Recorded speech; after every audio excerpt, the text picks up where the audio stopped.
そう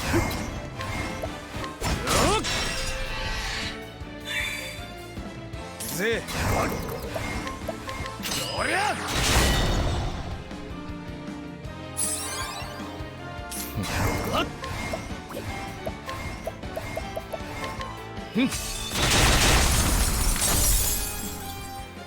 大した強さだ。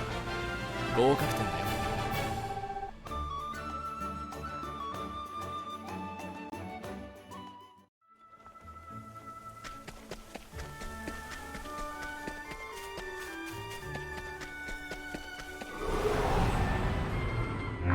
始まった。さてと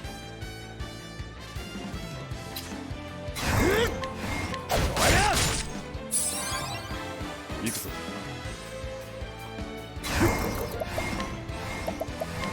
やたがる。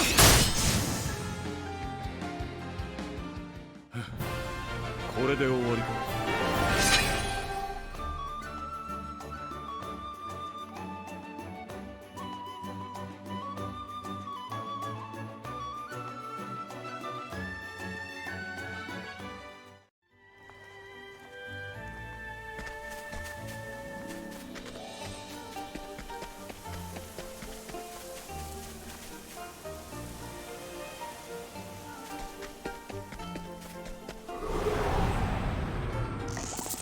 面倒事か。なかなか雷鳴よ、驚き響け。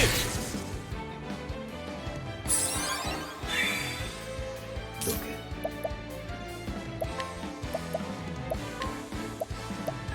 そこだ。ここからやたがる。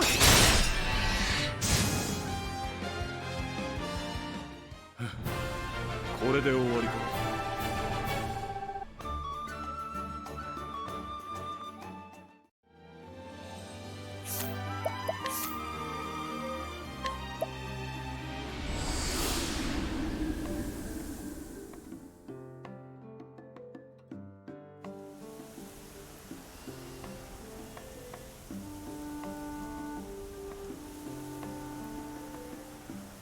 Hey, Andrew.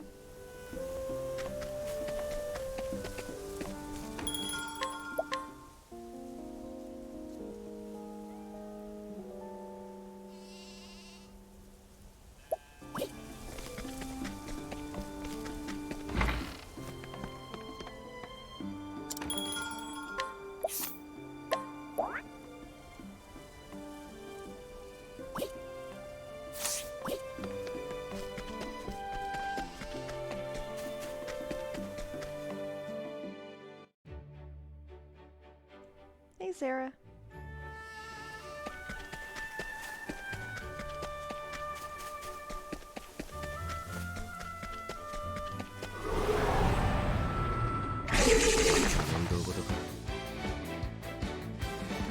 I'm doing pretty good. How are you?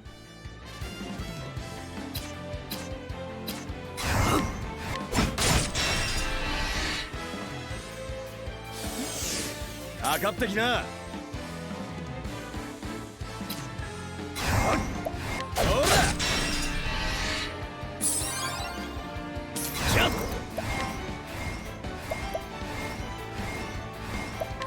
狂乱よ、巻き起これ。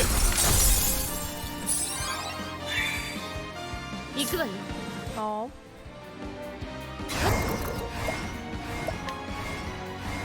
アールでイグニ。ごめんね、素人さんとは踊らないの。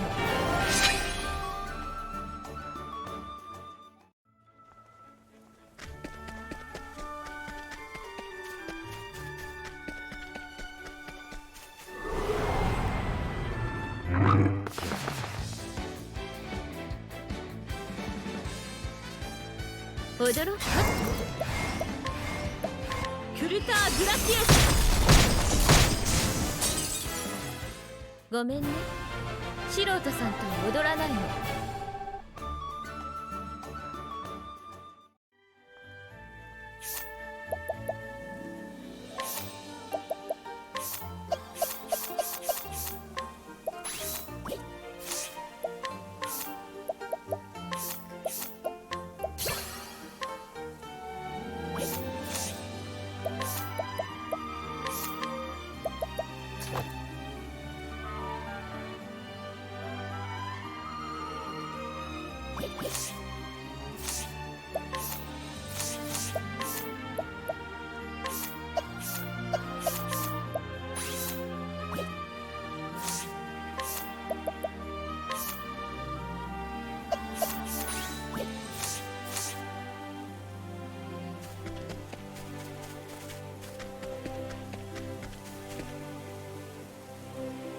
Hey, Gaga.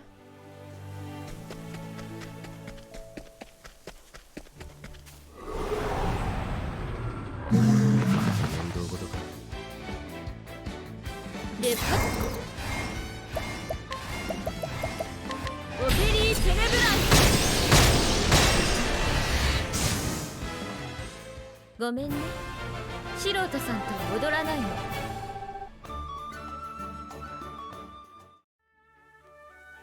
I'm doing pretty good. How are you?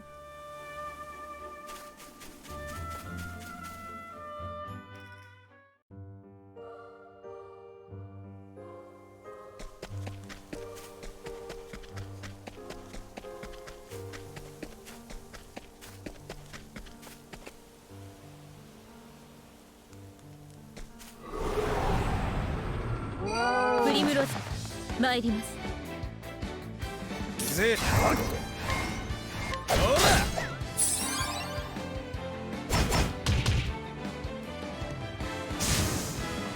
行くぞ。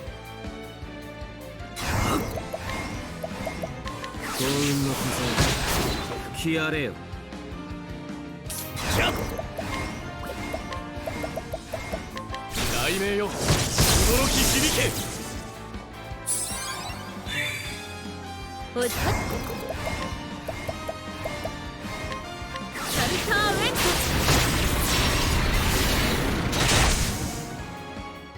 ごめんね、素人さんと踊らないの。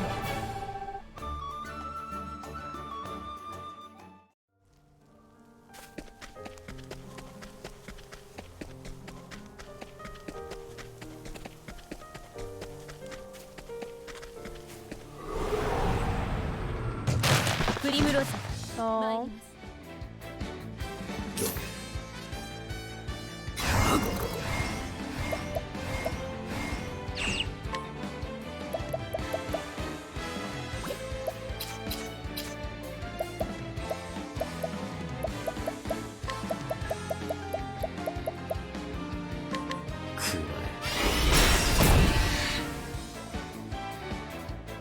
行くか。コルトニあら、相手が悪かったね。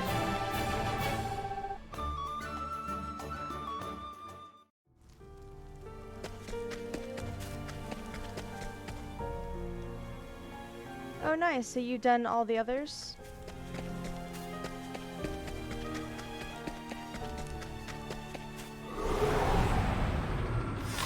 いいぜ、来な。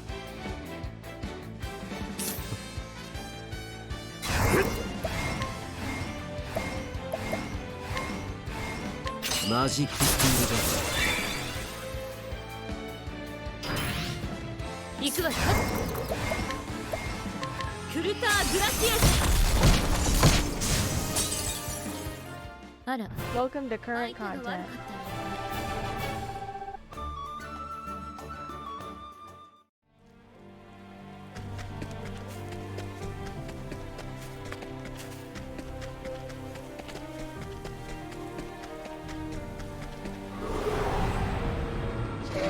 なめんなよ。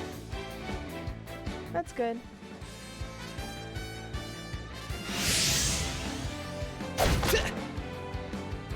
どこ見てるんだ。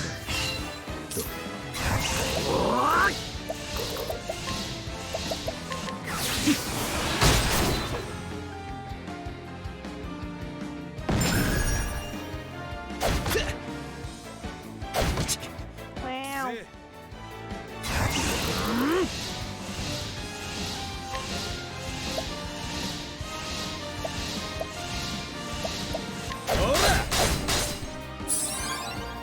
シャークあーシャルターウェン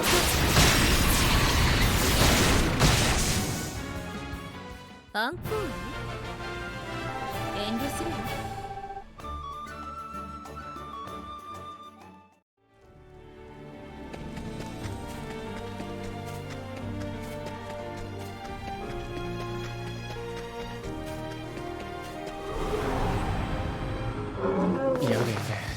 事は好きではないのだな。どけ。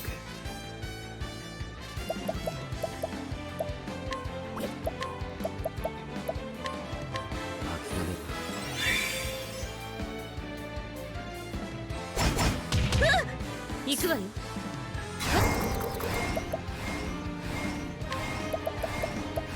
シャルターウェント。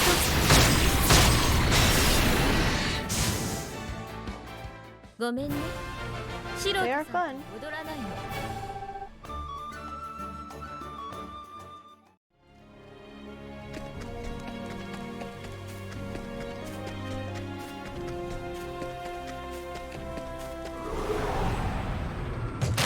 いいぜ、来な。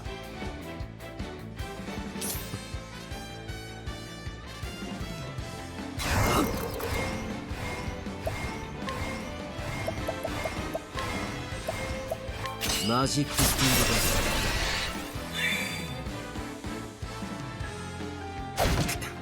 行くわよ。ふっ。金ソルトリス。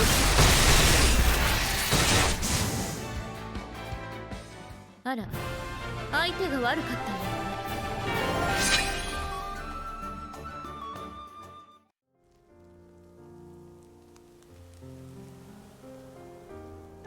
I've been asleep for most of it, so okay.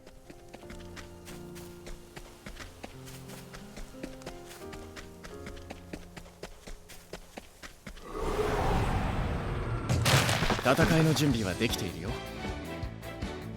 行くわよ。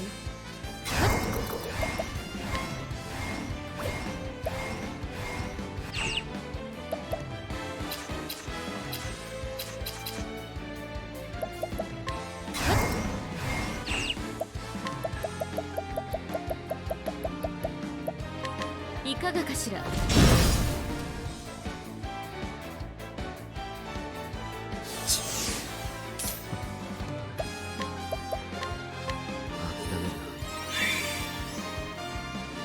Yeah, I basically stream my morning now.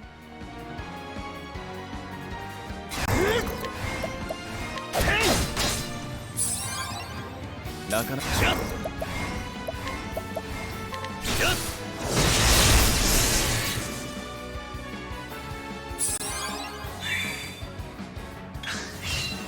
ぜ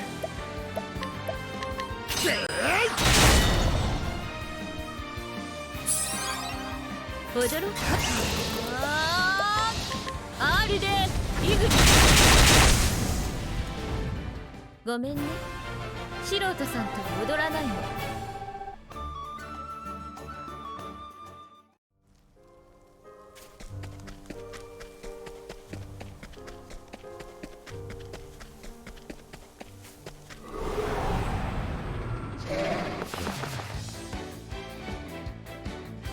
さて、シャルターウェント。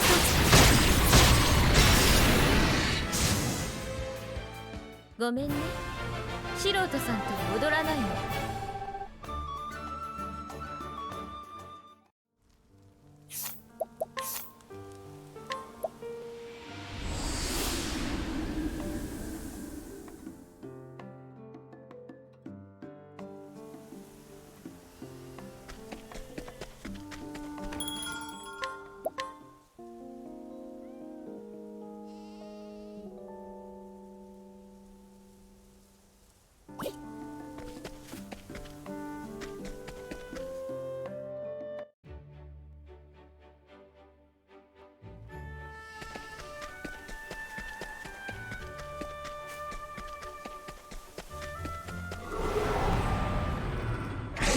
なめんなよ。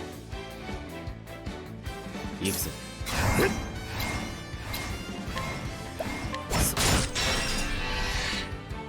さて、どっちゃ。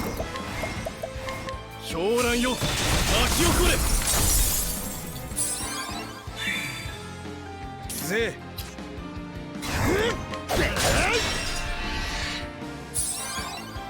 出番だ。スキーを。あら、相手が悪かったよ。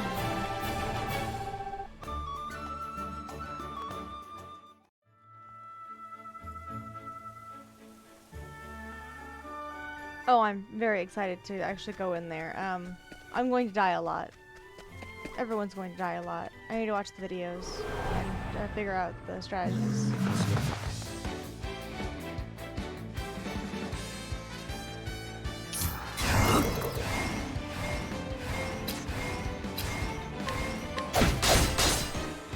さあ、ふっ金ソルトに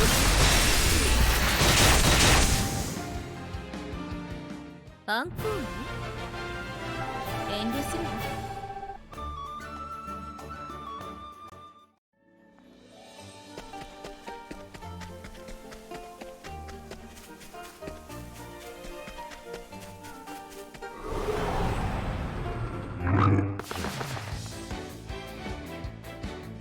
レバンカックルターグラシエス。ごめん、 Gotcha. 素人さんと踊らないの。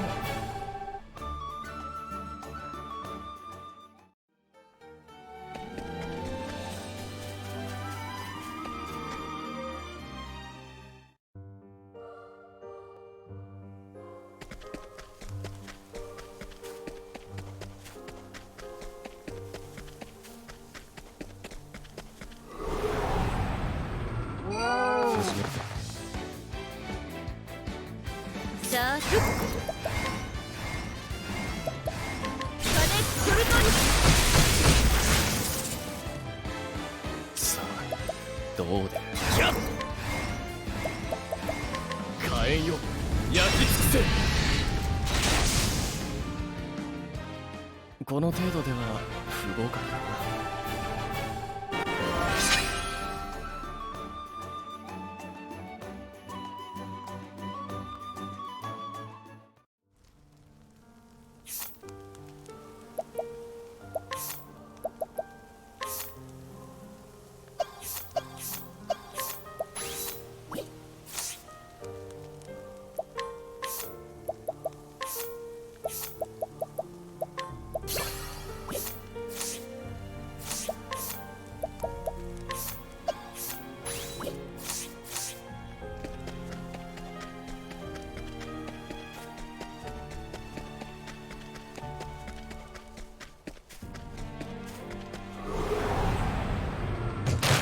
なめんなよ。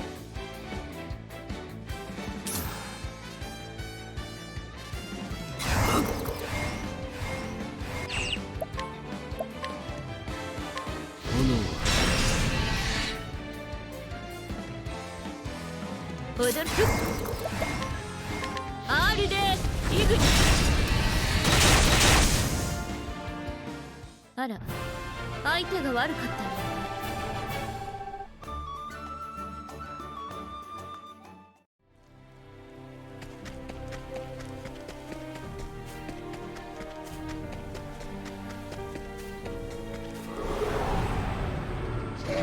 いいぜ来な。行くぞ。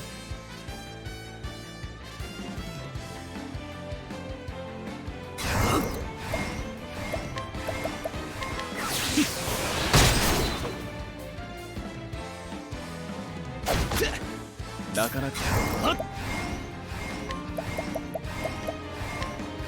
雷鳴よ驚き響け。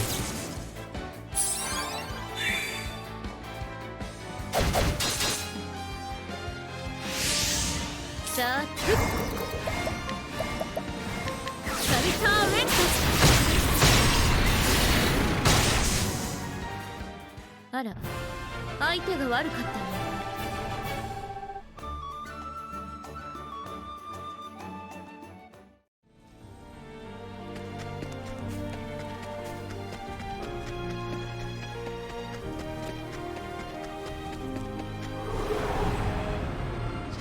やれやれ荒事は好きではないのだな。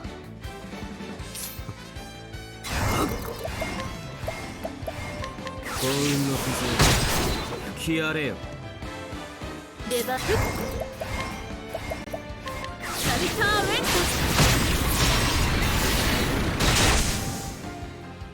ト。あら、相手が悪かったよ。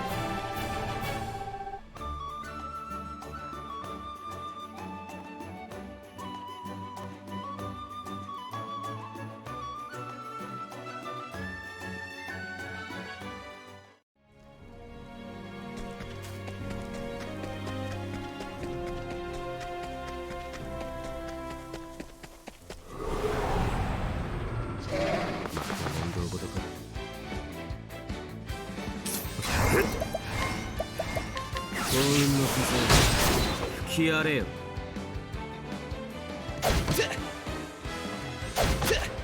出番。サルターウェント。ごめんね、素人さんと踊らないの。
踊りましょう。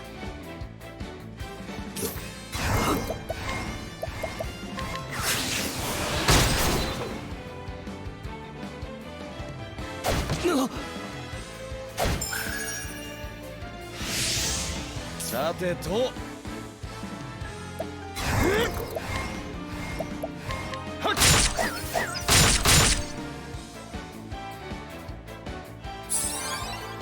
出番ね。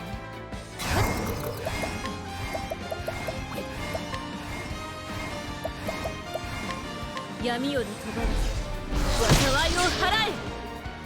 なかなか考えがいがあるね。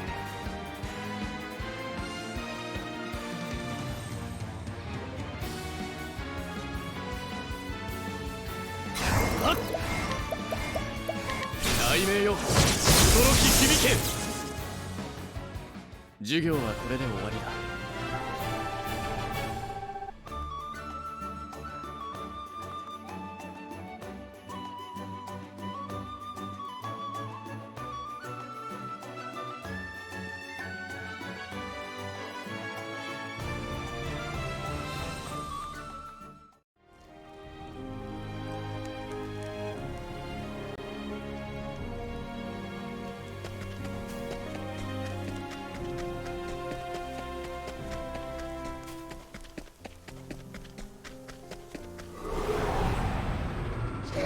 始めて。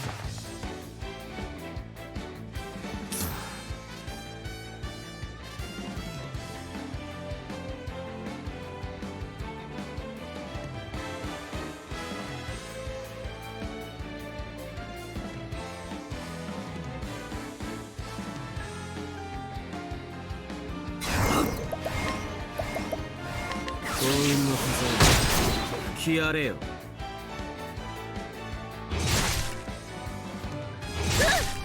行くわよ。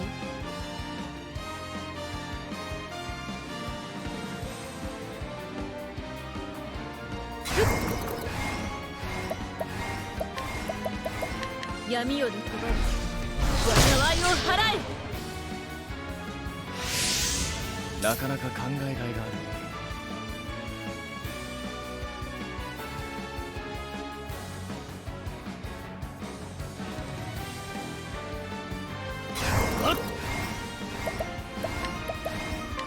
雷鳴よ、驚き響け。かかってきな。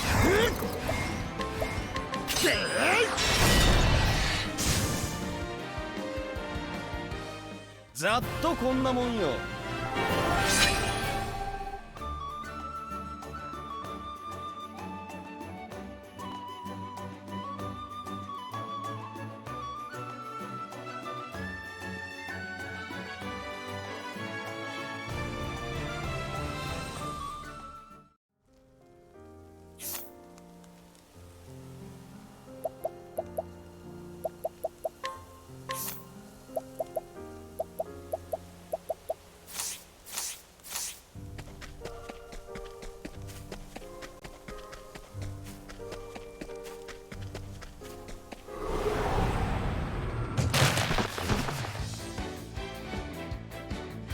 なかなかじゃ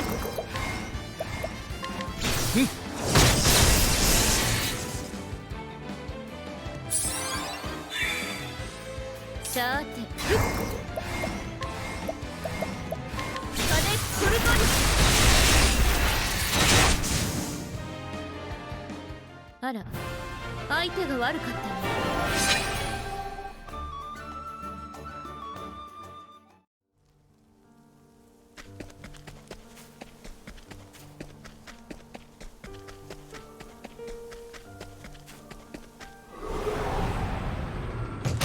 プリムローズ参ります。行くぞ。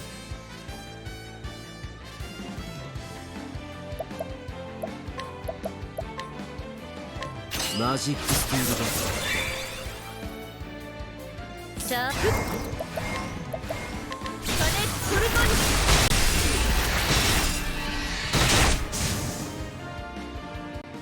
アンコール遠慮するわ。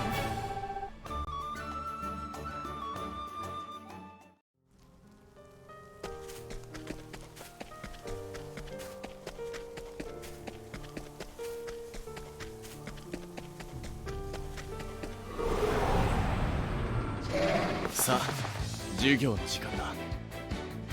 さてとシチュー活撃弾。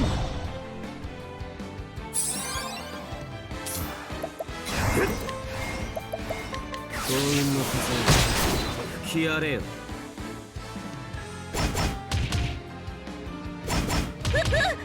さて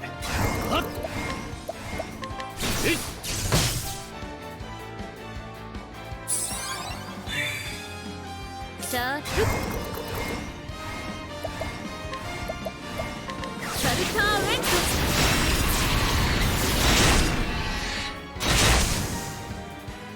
ごめんね素人さんとは踊らないの。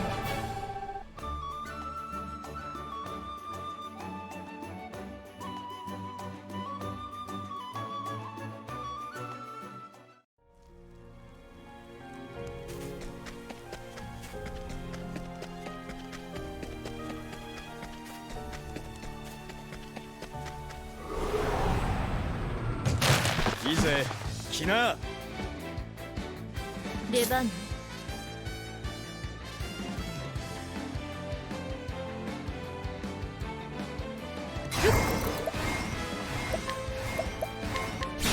これかにアンコール遠慮するわ。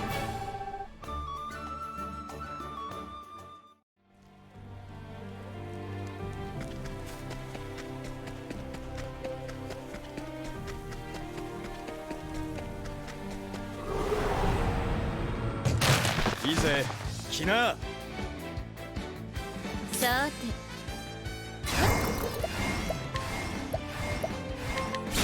これかに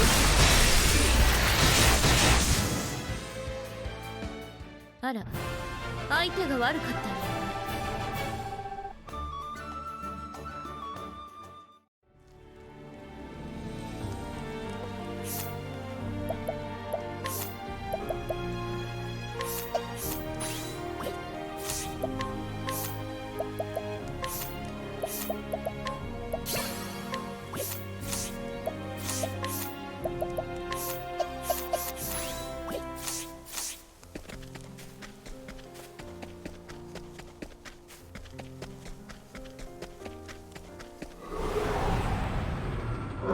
かかってらっしゃい。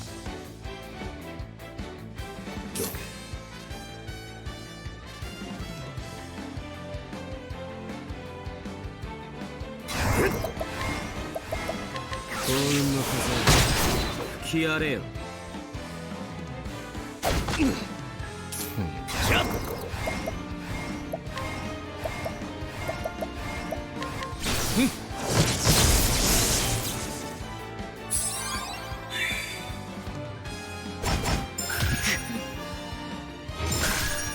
上がってきな。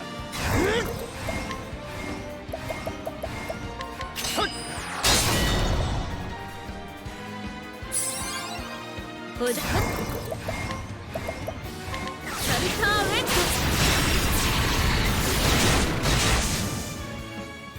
あら、相手が悪かったの。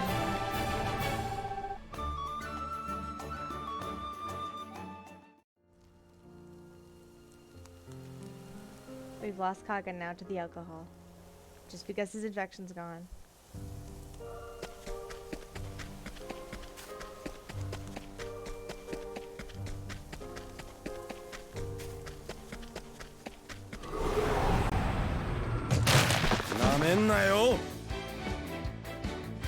さあ、金コルトに。あら、相手が悪かったの。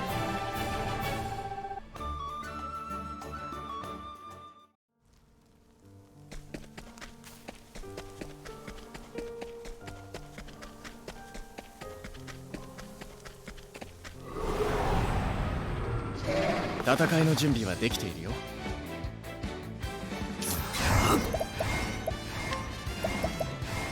幸運の風吹き荒れよ。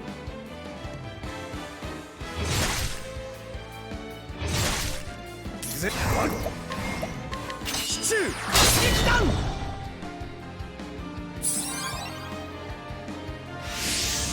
さて、シャルターウェット。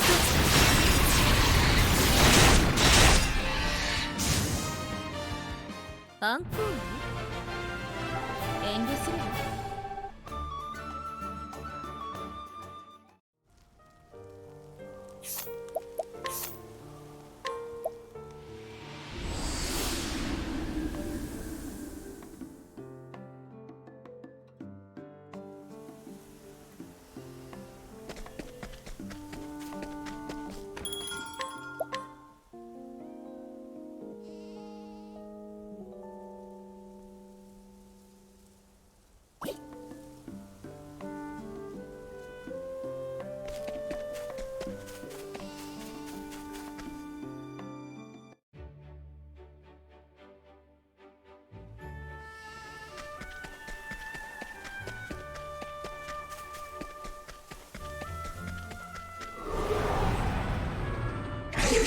なめんなよ。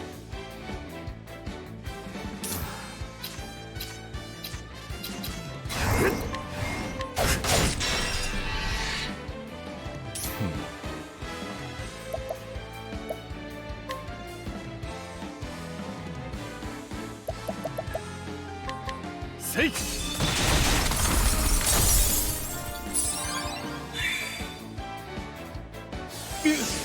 行くわよ。クルターグラシエス。ごめんね、素人さんと踊らないの。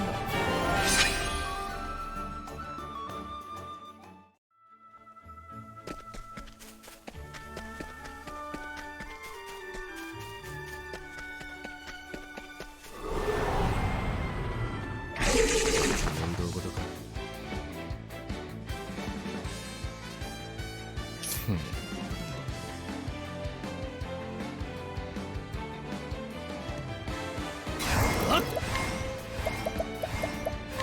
雷鳴よ、驚き響け。行く。金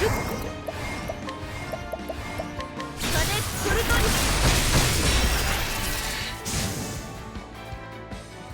アンコール？遠慮するわ。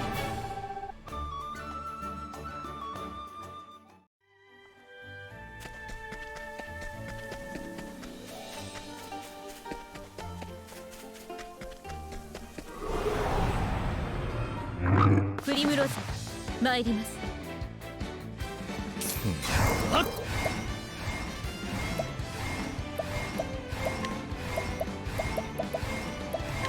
狂乱よ、巻き起これ。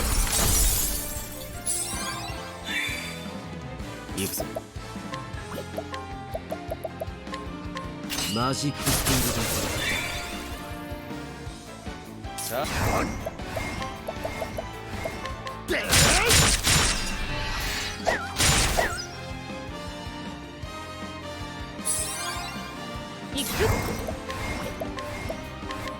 ターグラティウス。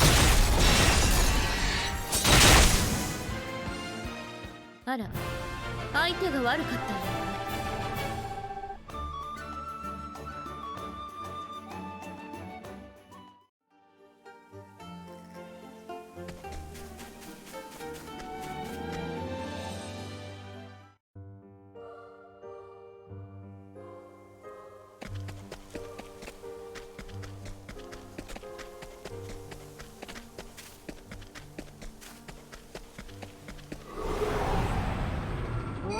さあ授業の時間だ。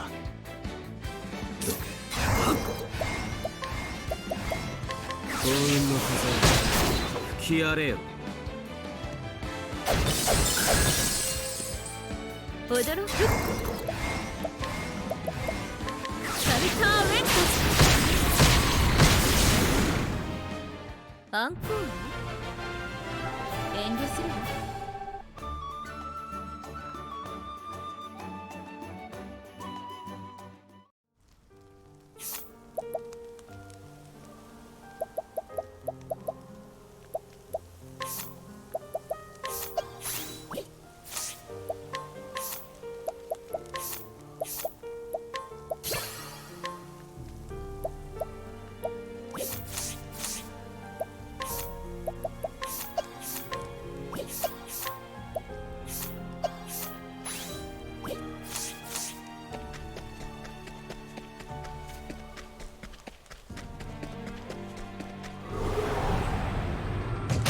戦いの準備はできているよ。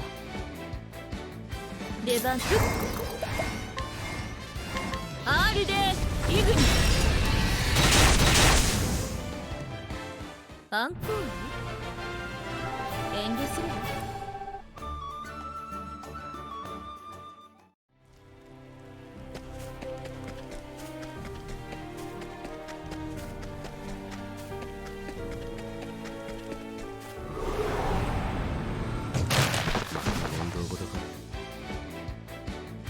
レバスカネコルトリス。あら、相手が悪かったよ。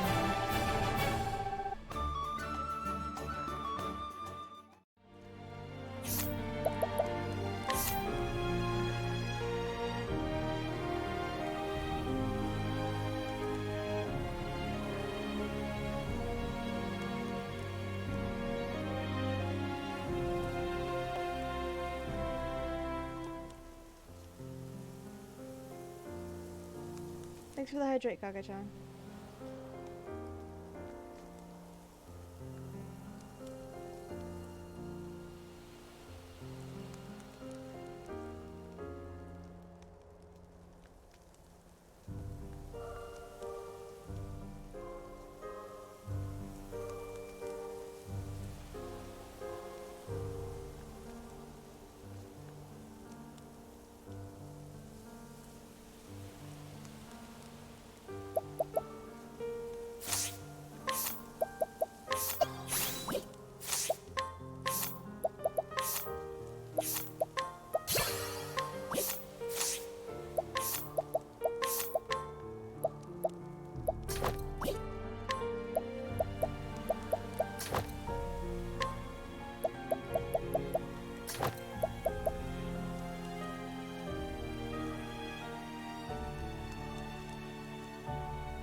プリムローズ参ります。ぜ Whoops. Forgot to put his jab back where it's supposed to be. マレフィックよ勝て。 And man, does it Yes. show.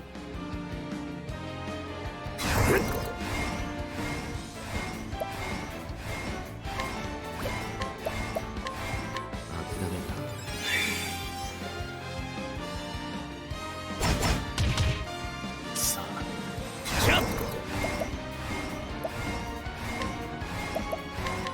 鳴よ驚き響け。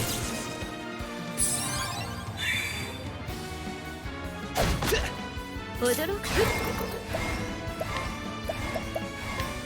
サルターウェント。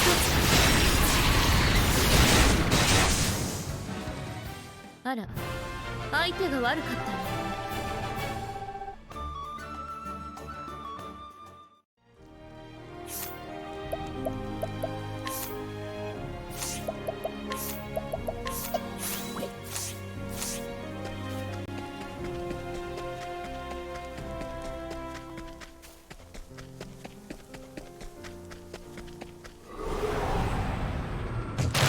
なめんなよ。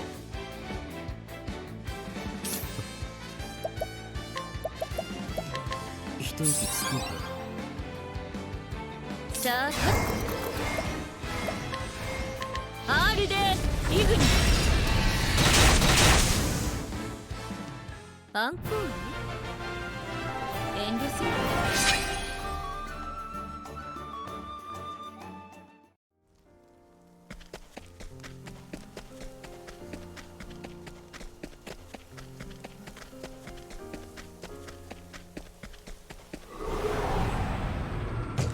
戦いの準備はできているよ。行くぞ。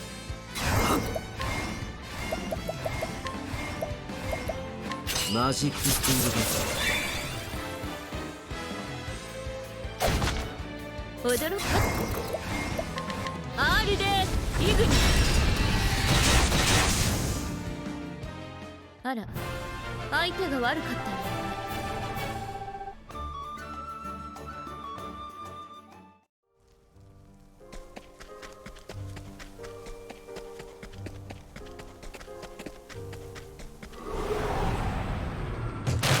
なめんなよ。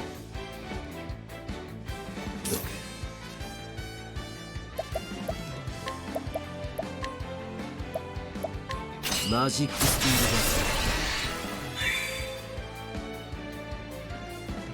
です。さあ金ソルトに。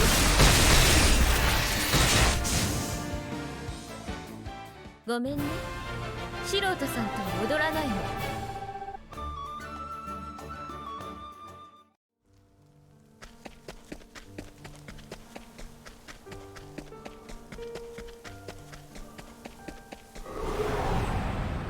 面倒事か。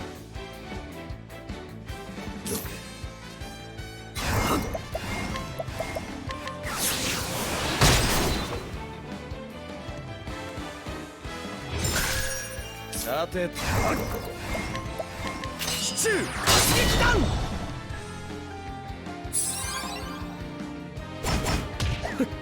驚かさ。サルターウェント。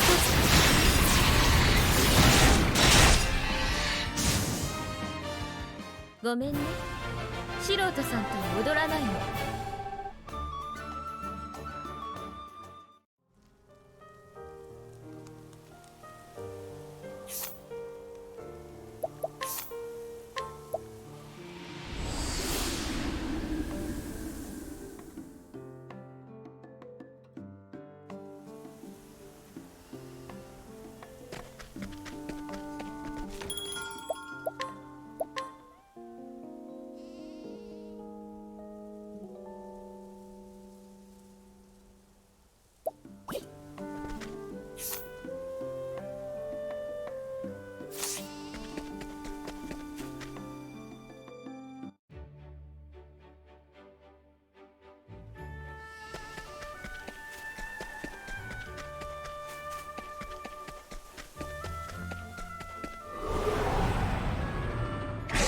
さあ授業の時間だ。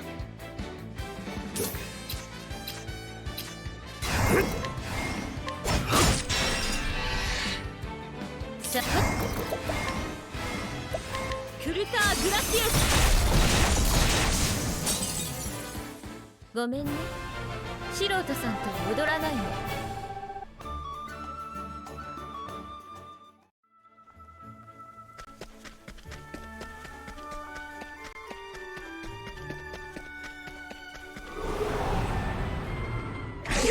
一丁かますか。さあフックルターグラシエス。ごめんね、素人さんと踊らないの。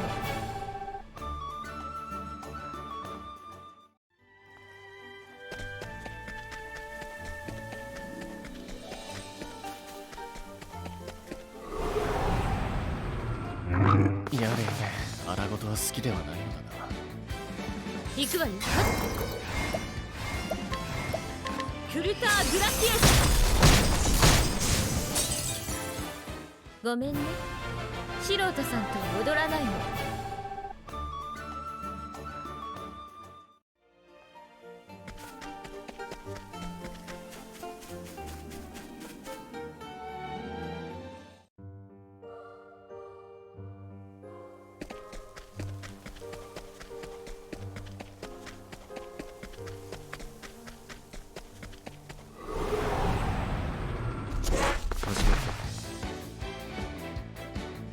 踊るか。クルターグラシエス。行くぞ。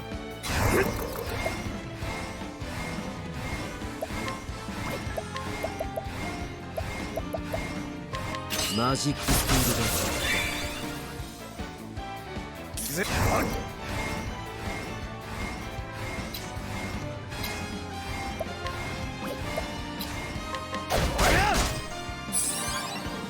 なかなか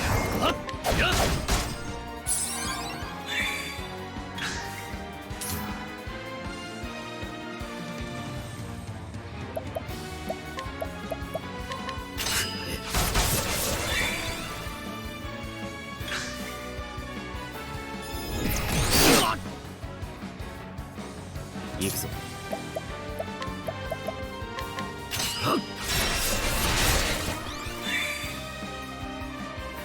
よっしゃ。大切断。出番ね。クルターグラシエス。アンコール。遠慮するわ。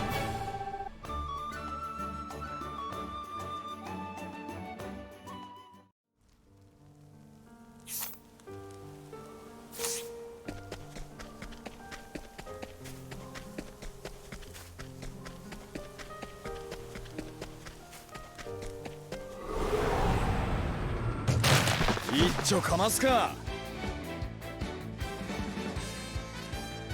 さてどうしようか。はっはっ。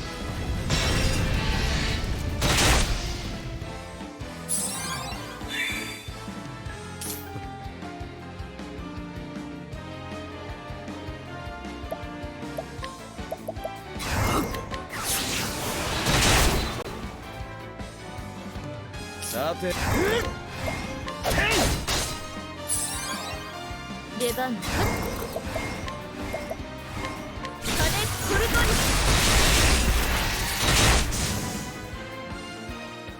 あら、相手が悪かったよね。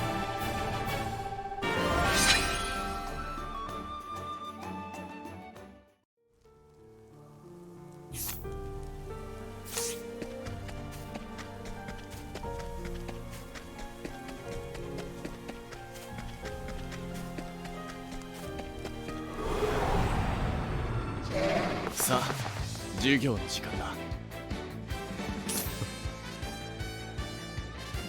Wow, Kaka-chan.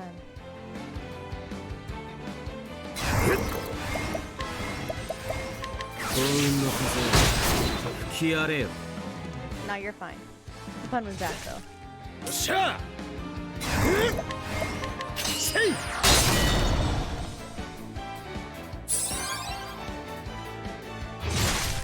さっきゃ雷鳴よ、驚き響け。さくっ金ソルトに。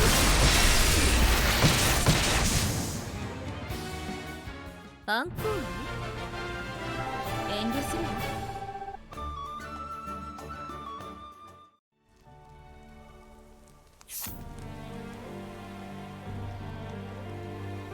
Wow.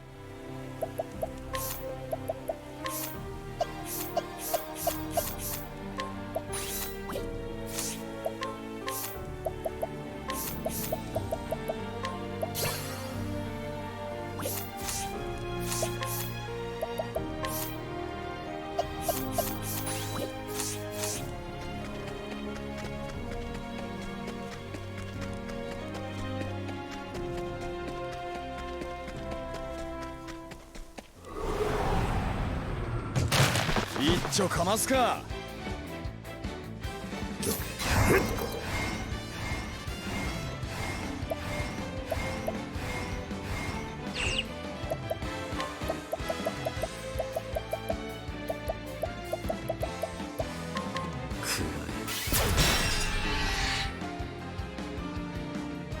いくか。風トルトル。ごめんね、素人さんと踊らないの。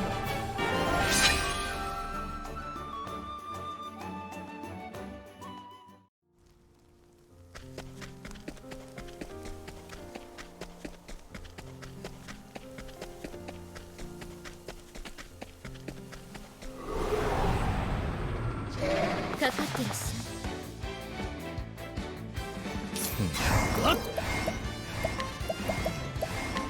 雷鳴よ、驚き響け。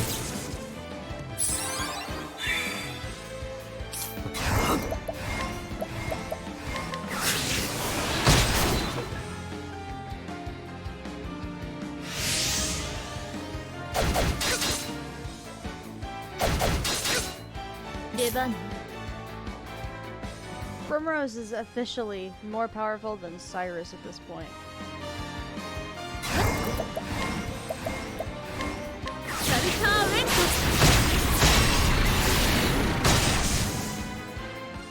アンコール遠慮するわ。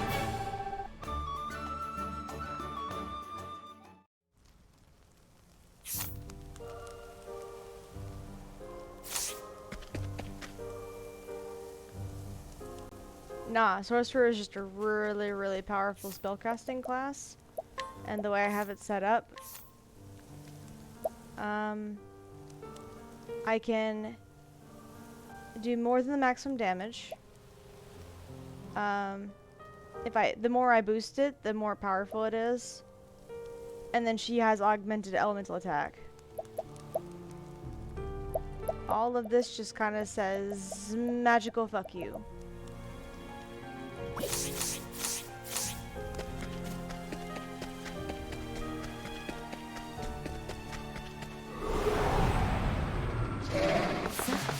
So, 踊りましょう。行くぞ。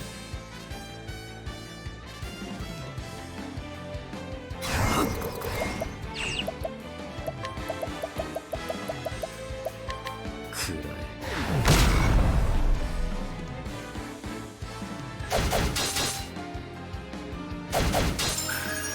さあ、どしゃぶりや。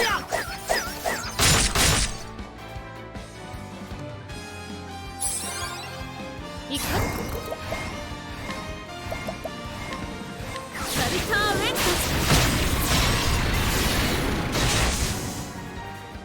ごめんね、素人さんと踊らないの。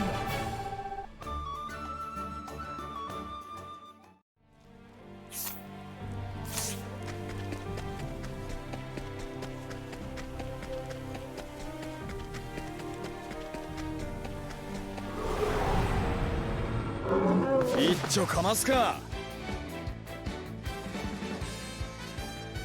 なかなかキャッ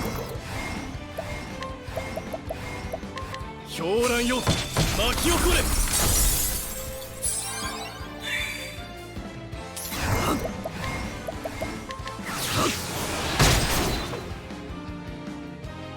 いくか。シャルターウェント。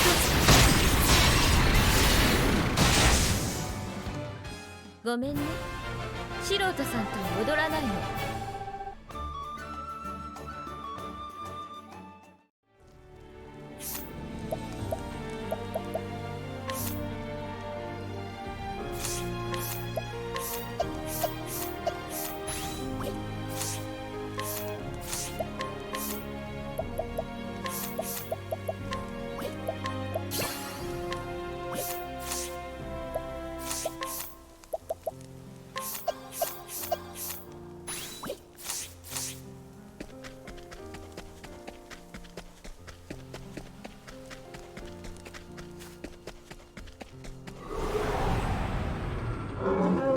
面倒事か。行くわよ。シャルターレント。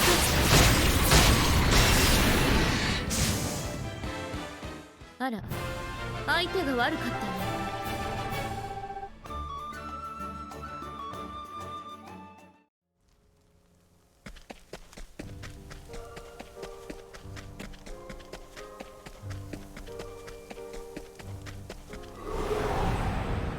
面倒事か。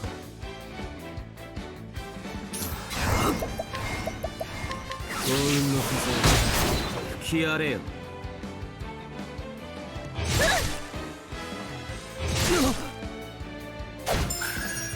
ぜシチュー撃弾。驚く。シャルターレント。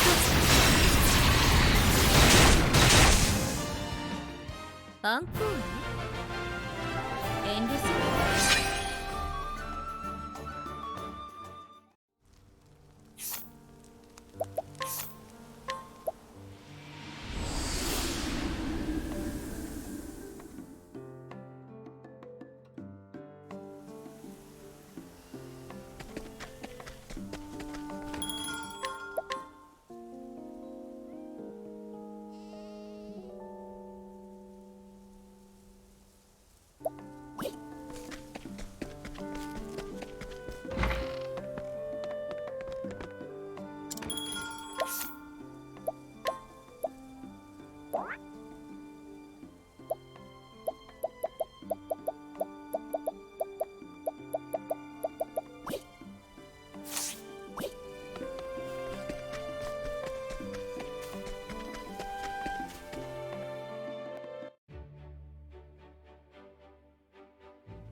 回転ね。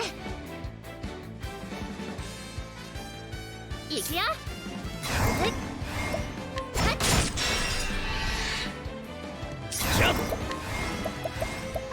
雷鳴よ、驚き響け。いくか。フルターグラシエス。ごめんね、素人さんとは踊らないの。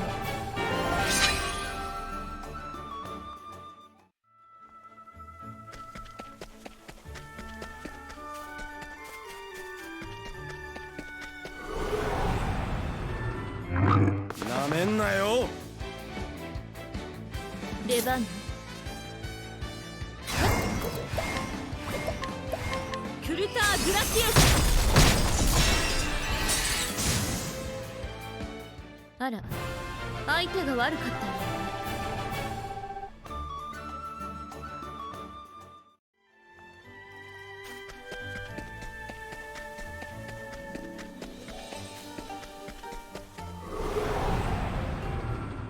かかってらっしゃい。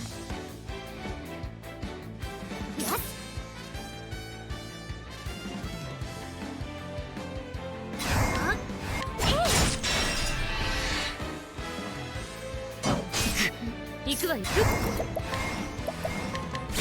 コルトリ。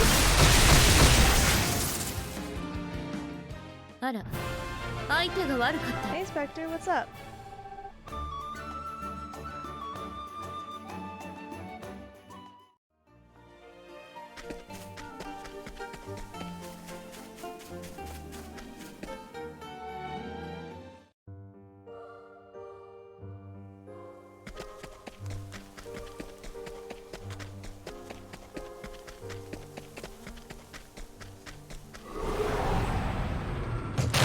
いいぜ来な。行く。R でイグニアン Ah, yes. The true horror goddess. Doing pretty good. How are you?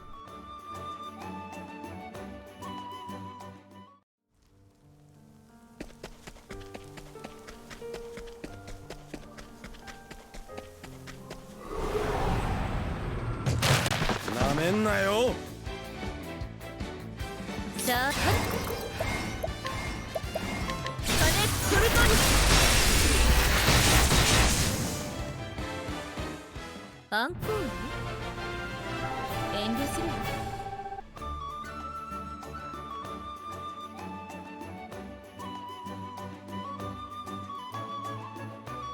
Yes, water.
さあどう出る。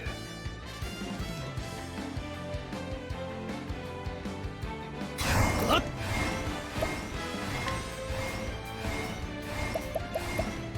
火炎よ焼き尽くせ。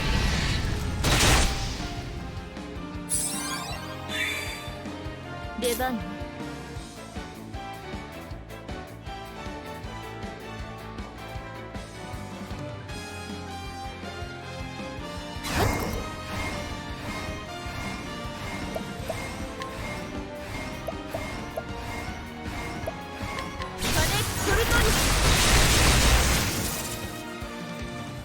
アンコール遠慮するわ。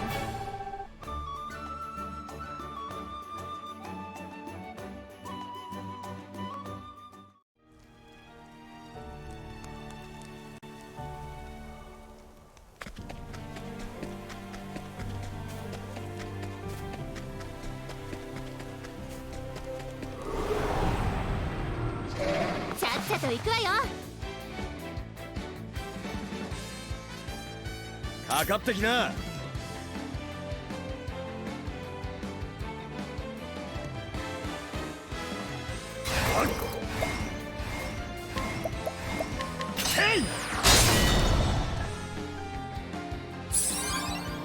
踊ろうかしら。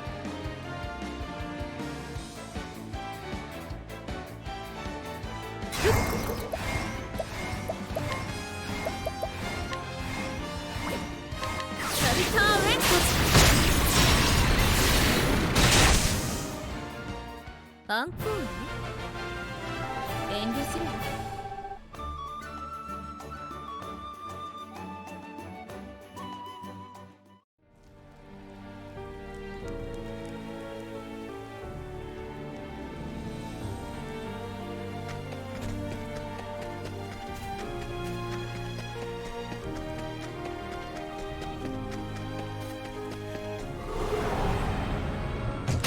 かかってらっしゃい。しゃ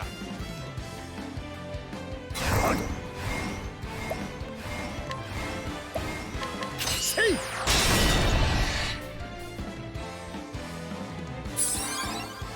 シャープ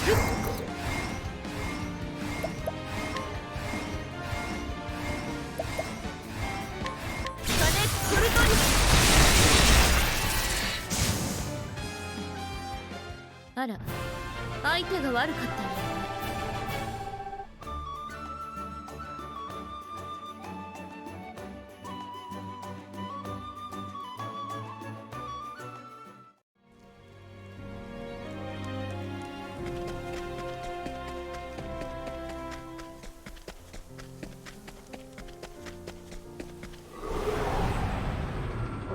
プリムローズ、参ります。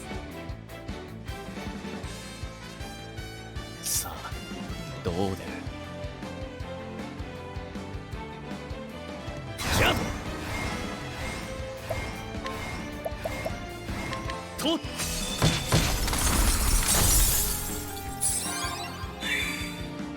さて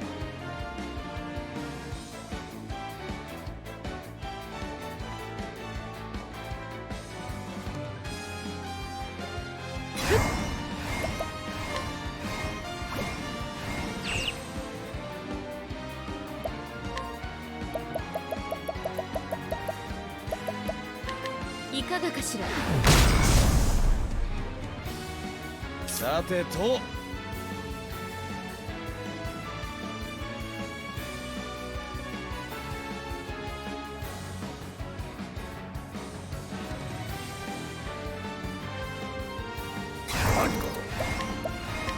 シチュー発撃弾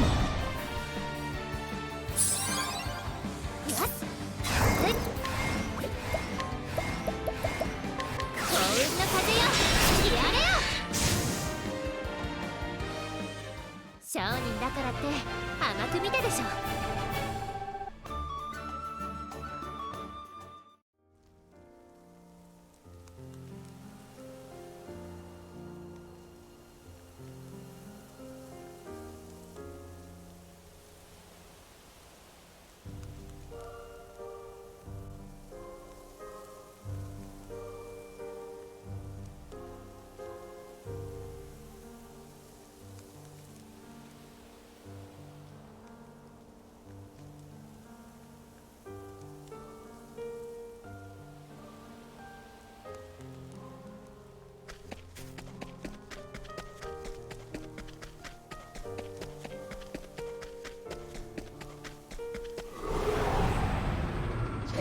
さあ授業の時間だ。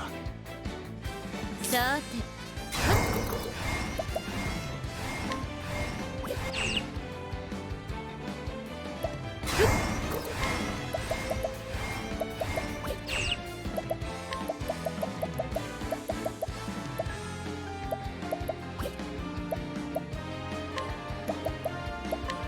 これで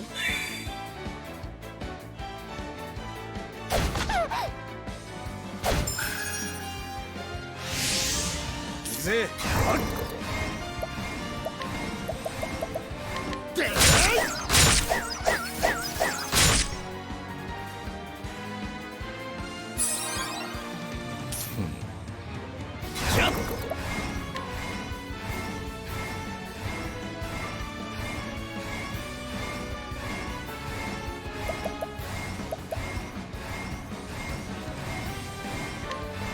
狂乱よ巻き起これ。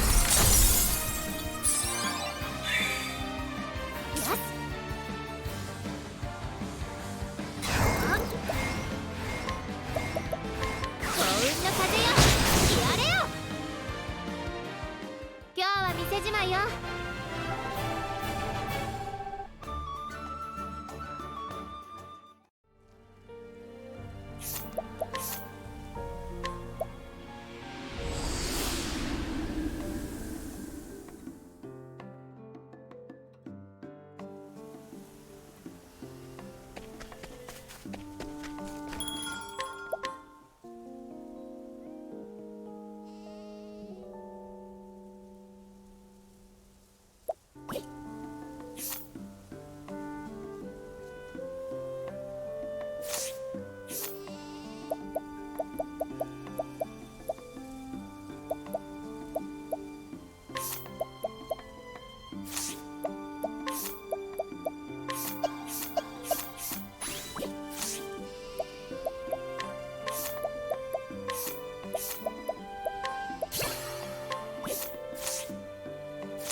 踊りましょう。出番ね。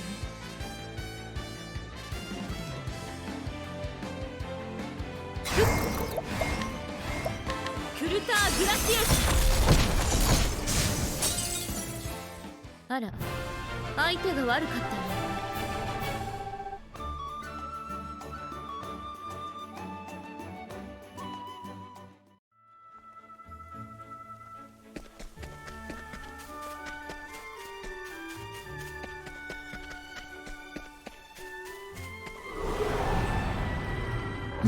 プリムロス参ります。出番ね。オペリー・テネブライ。ごめんね、素人さんと踊らないの。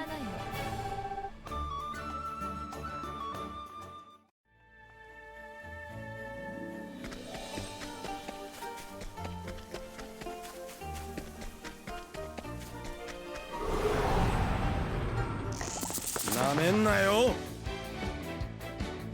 いくよ。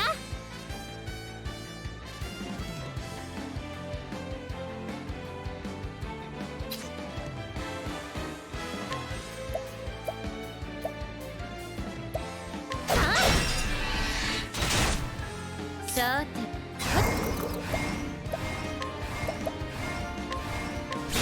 ソルトリス。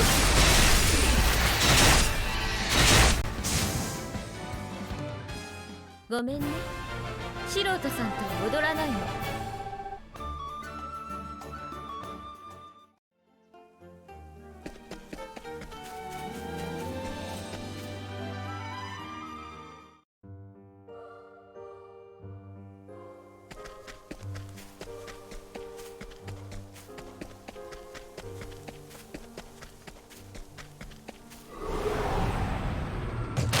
かかってらっしゃい。さてどうしようか。じゃ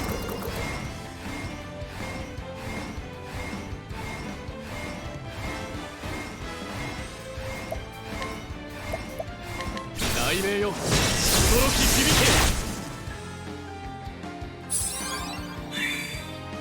け。行くわよ。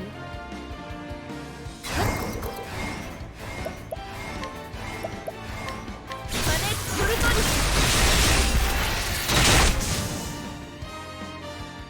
アンコール？遠慮するわ。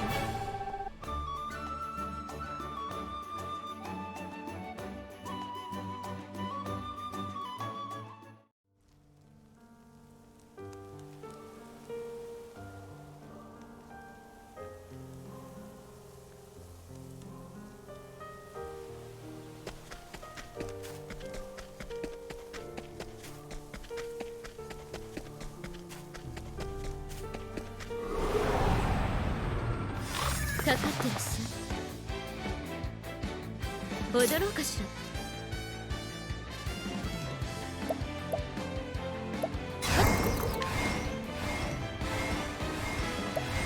クルターグラシエス。ごめんね、素人さんと踊らないの。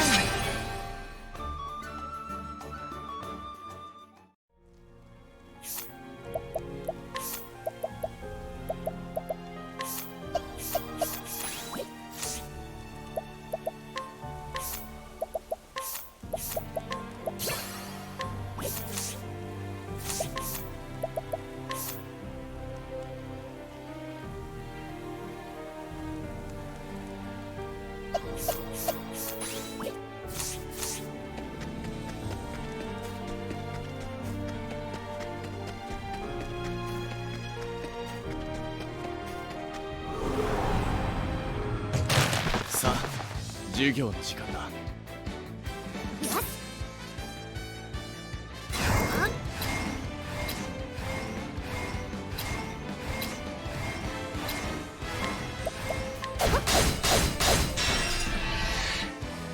出番ね。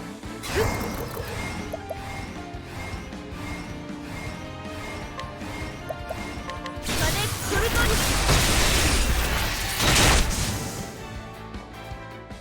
ごめんね、素人さんと踊らないの。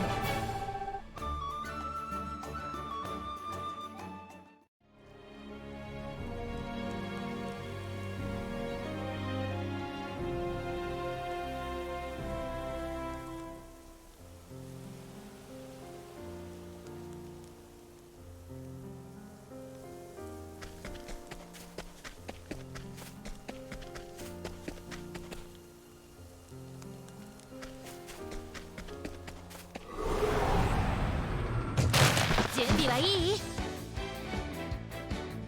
出番ね。カネソルトリ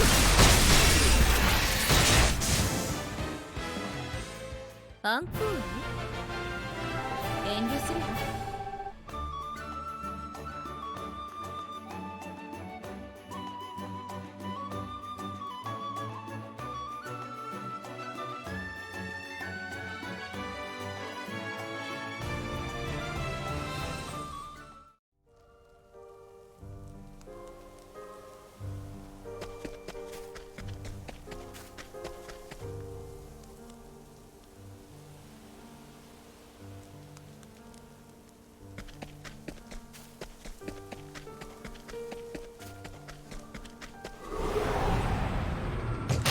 やべえ、荒事は好きではないのだな。出番ね。R でイグニ。ごめんね、素人さんと踊らないの。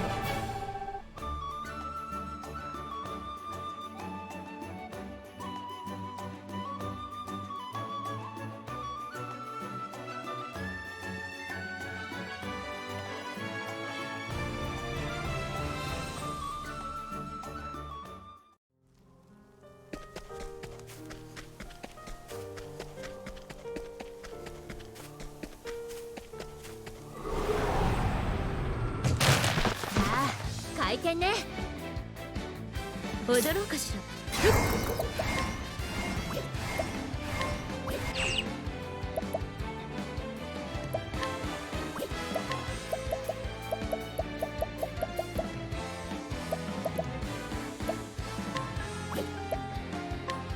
いかがかしら。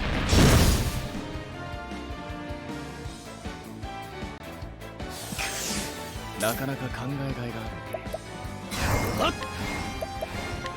雷鳴よ、驚き響け。さあどうする？よ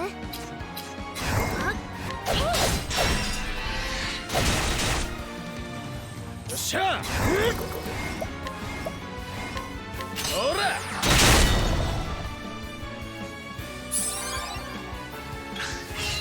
出番。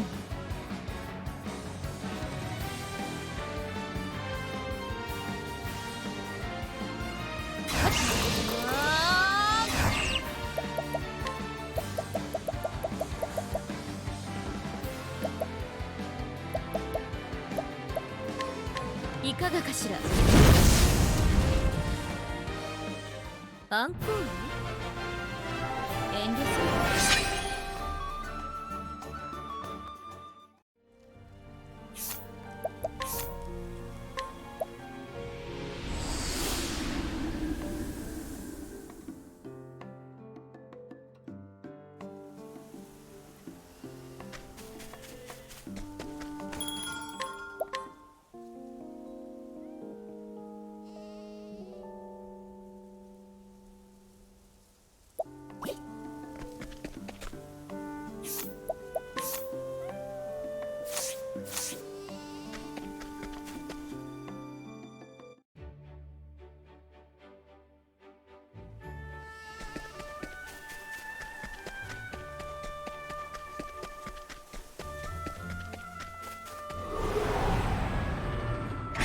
一丁かますか。踊ろうかしら。クルターグラシエス。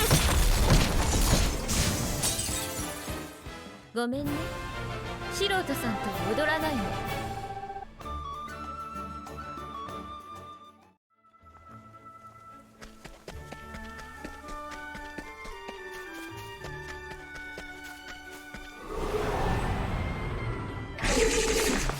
踊りましょう。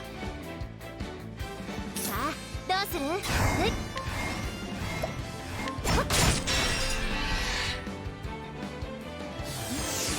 っしゃ、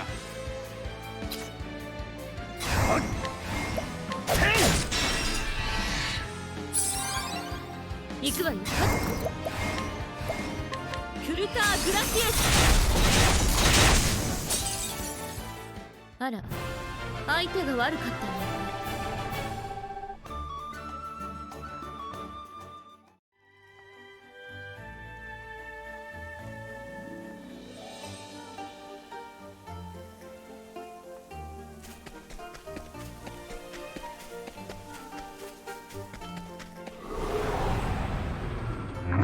さあ、回転ね。じゃ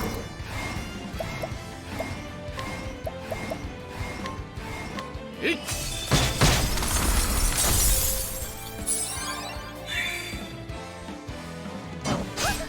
踊ろうかしら。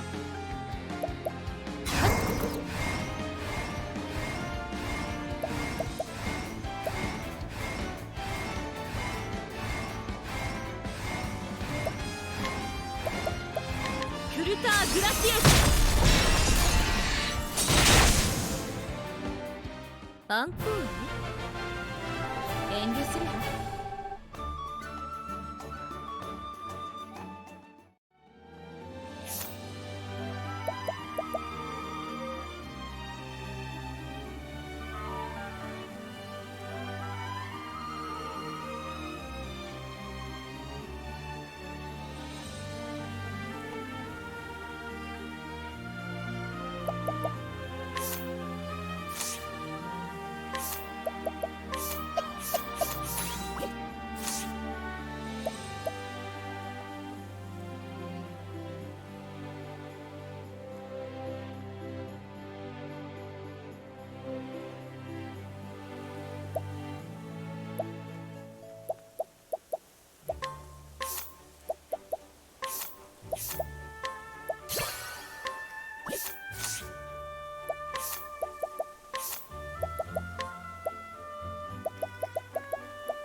戦いの準備はできているよ。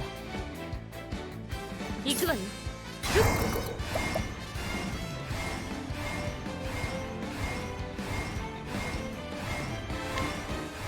R でイグニ。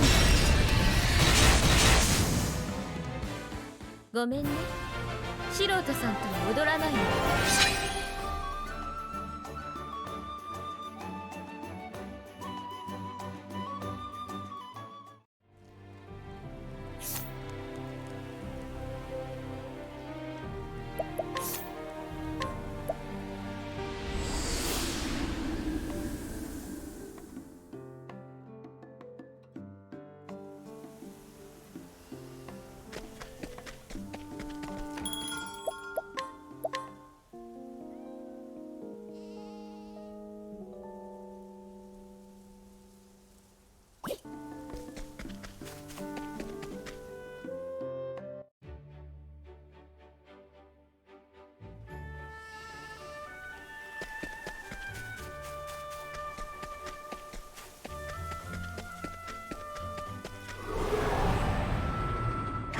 プリムローズ、参ります。行くよ。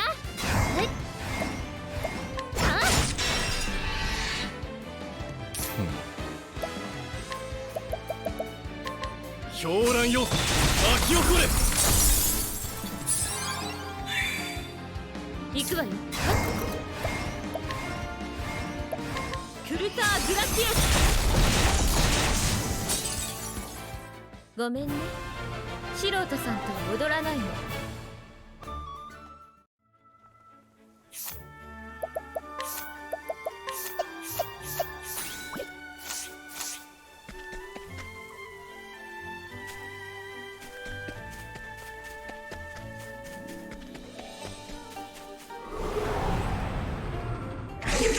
っさと行くわよ。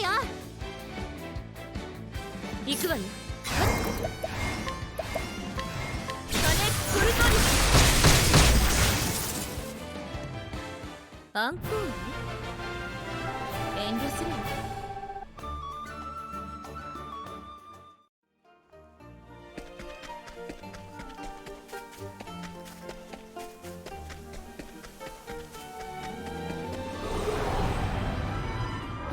プリムローズ参ります。踊ろうか。コルトリアンコール。遠慮するわ。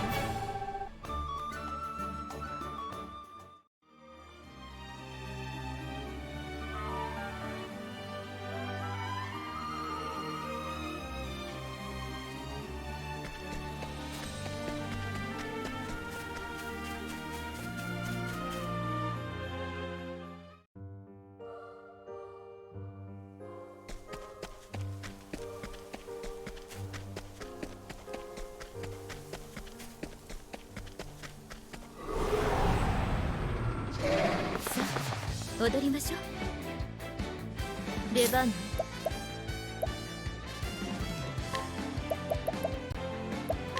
サルターウェント。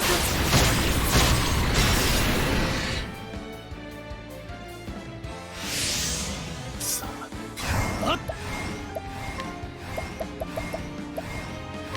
せい。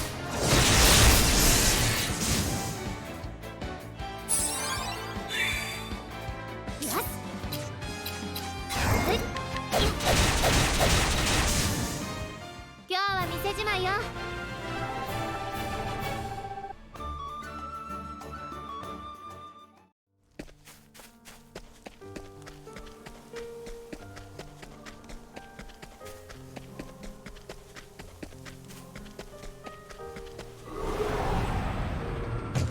プリムローズ参ります。さあ、シチュー発撃弾。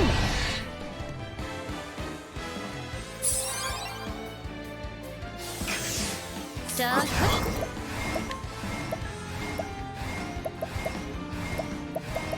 クルターグラティアス。ごめんね、素人さんとは踊らない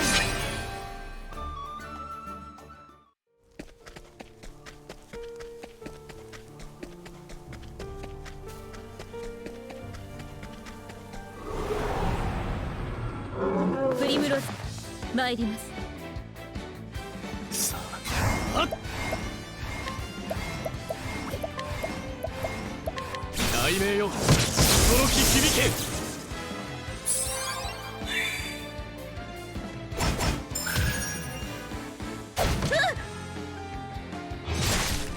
かかってきな。おら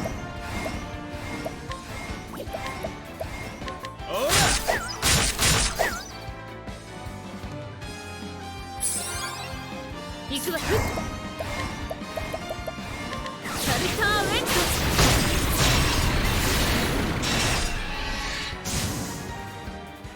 ごめんね、素人さんとは踊らないの。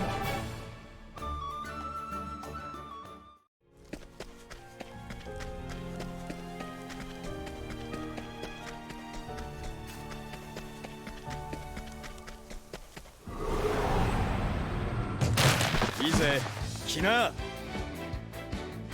行くわよ。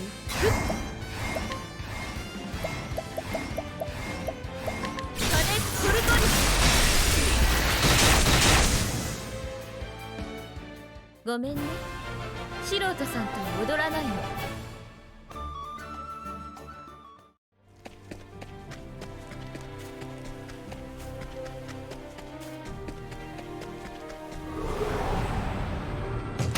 ちゃっちゃと行くわよ。さて、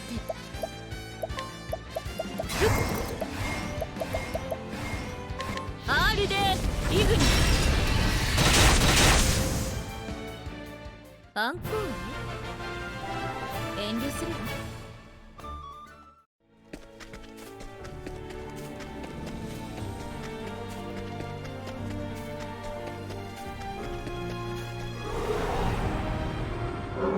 戦いの準備はできているよ。出番ね。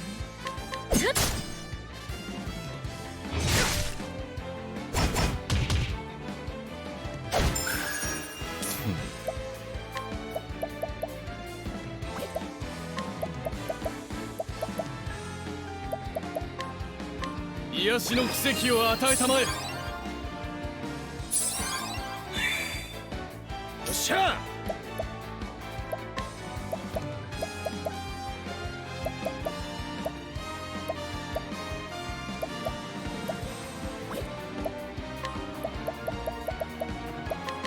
突撃弾。いくよ。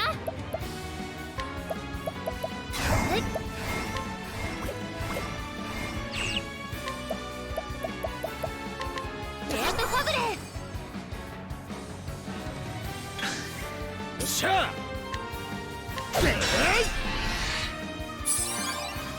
なかなか考えがいがあるね。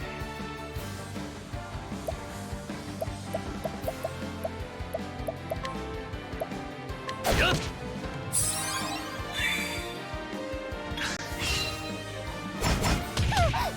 行くぜ。よしと。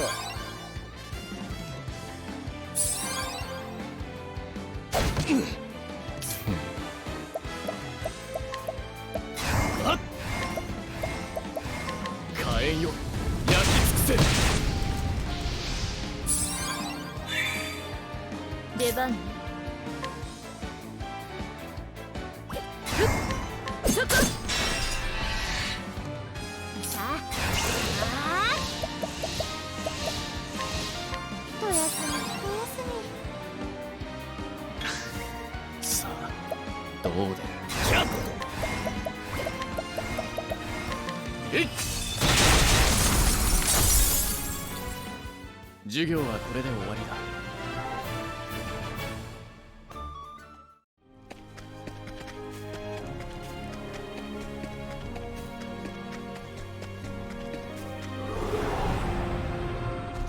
準備はいい？行くぜ。はっ。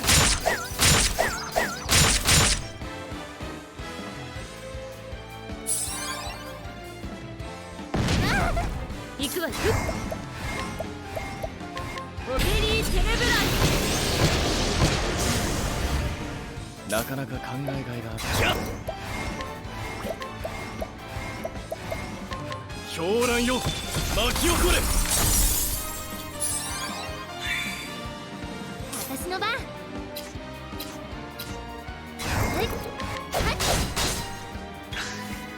さてと。せい。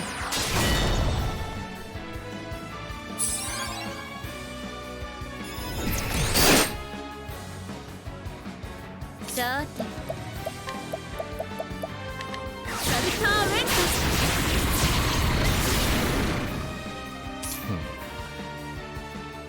せい。よし。せい。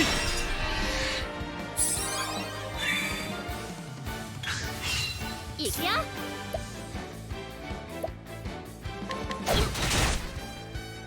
行くわよ。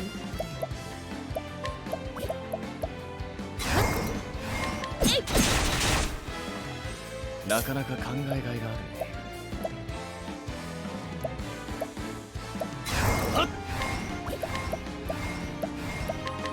雷鳴よ、驚き響け。授業はこれで終わりだ。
さっさと行くわよ。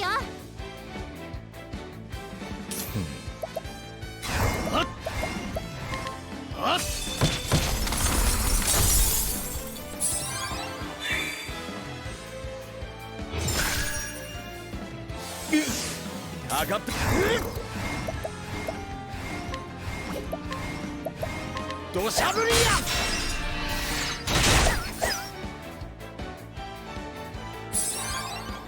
さあクルターグラティエス。アンコール遠慮するわ。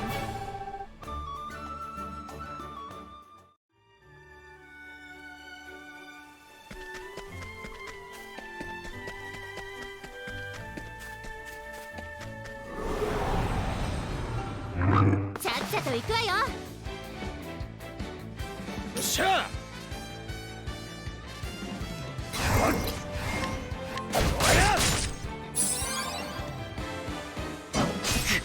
さあ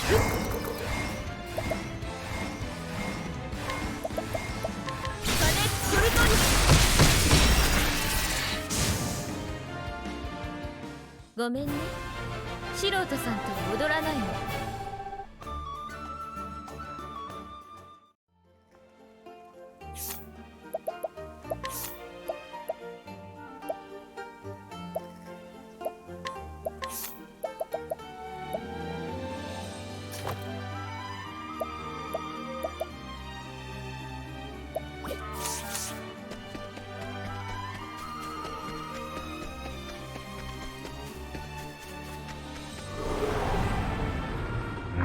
さあ、授業の時間だ。踊ろうかしら。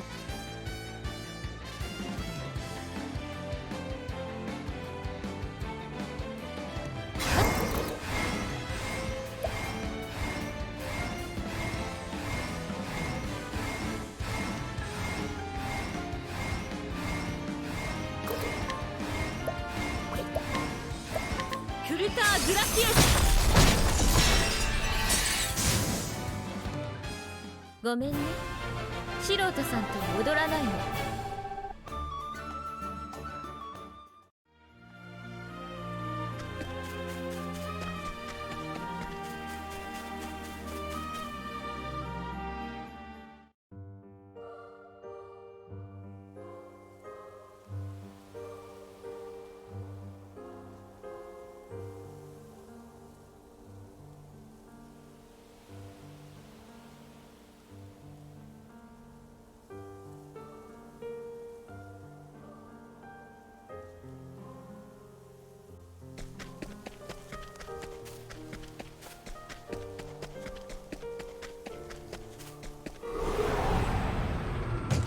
さあ、授業の時間だ。私の番。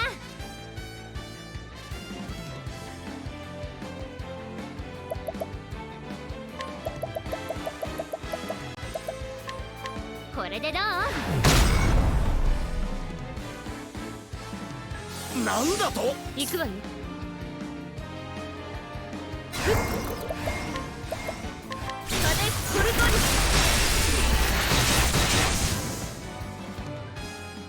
あら、相手が悪かったようね。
やれやれ、荒事は好きではないのだな。ぜお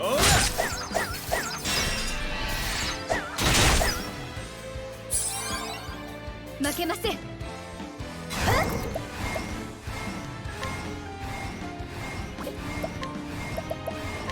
聖火の光、輝きたまえ。行くわよ。クルターグラシエス。あら、相手が悪かったようね。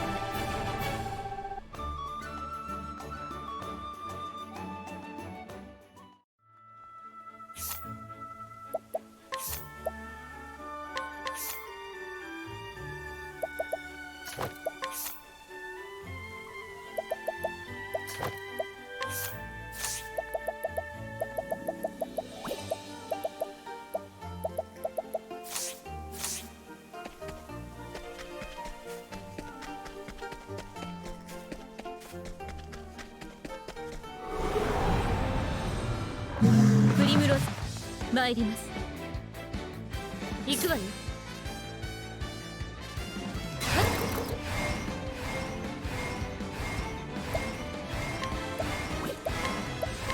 クルターグラシエス。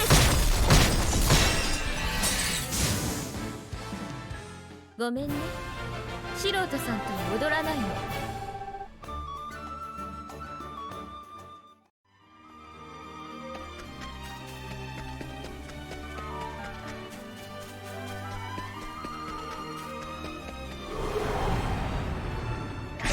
一丁かますか。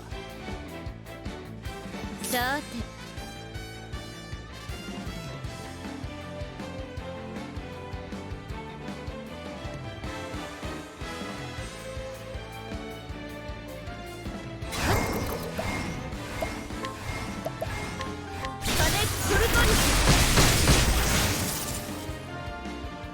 アンコール？遠慮するわ。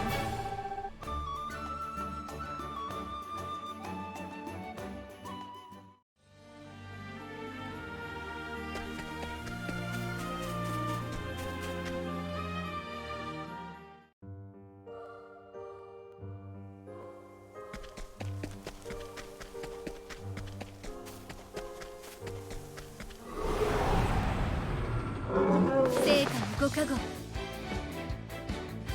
踊ろうかしら。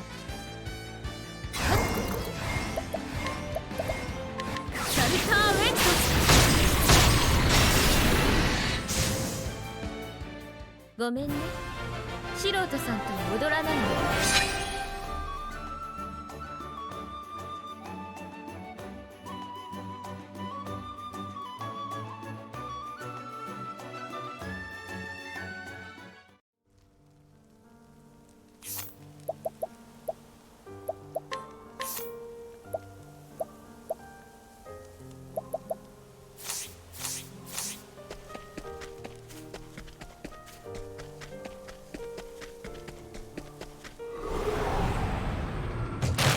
なめんなよ。それでは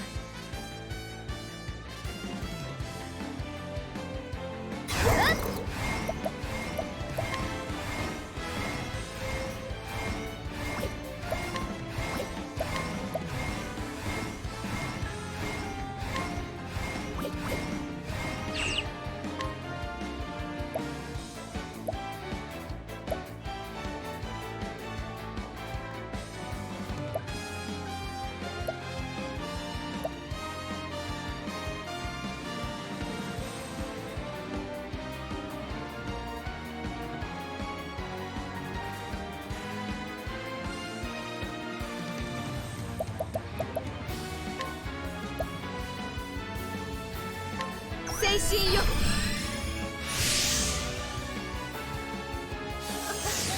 出番ね。R でイグニ。あら、相手が悪かったよ。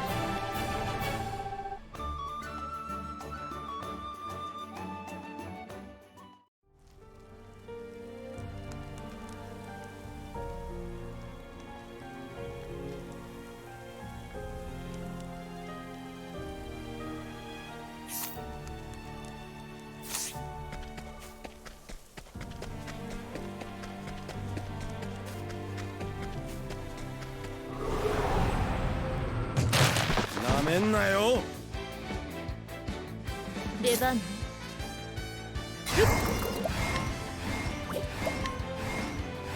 R でイグニ。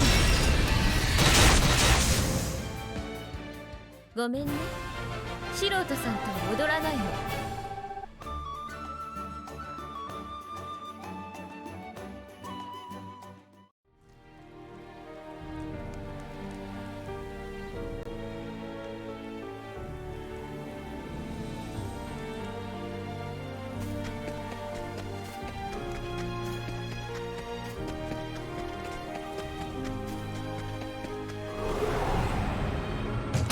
行きます。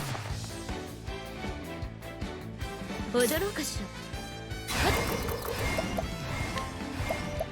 金ソルトに。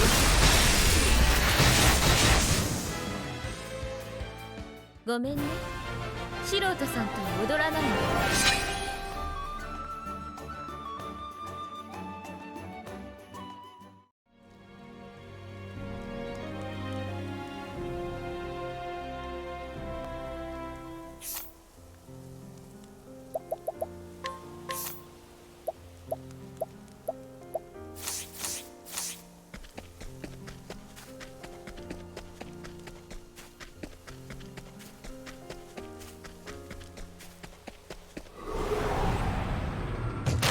いいぜ、来な。なかなか考えがいがあるね。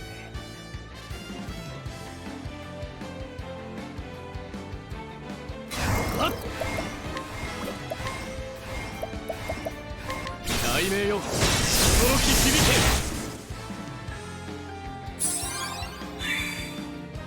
さて、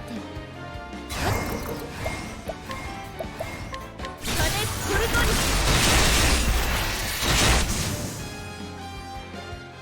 ごめんね、素人さんと踊らないの。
授業の時間だ。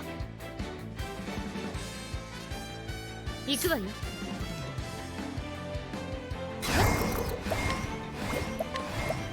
クルターグラシエス。ごめんね、素人さんとは踊らないの。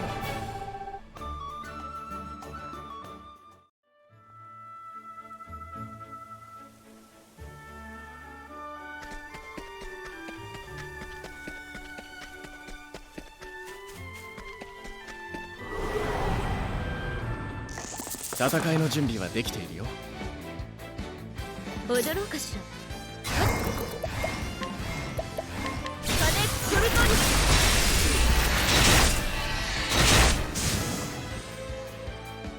アンコール。遠慮するわ。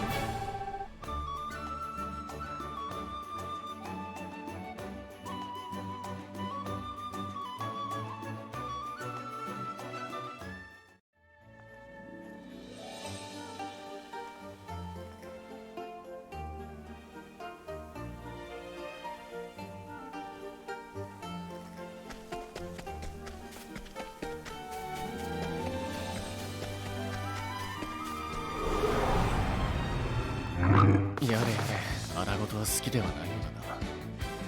さーて、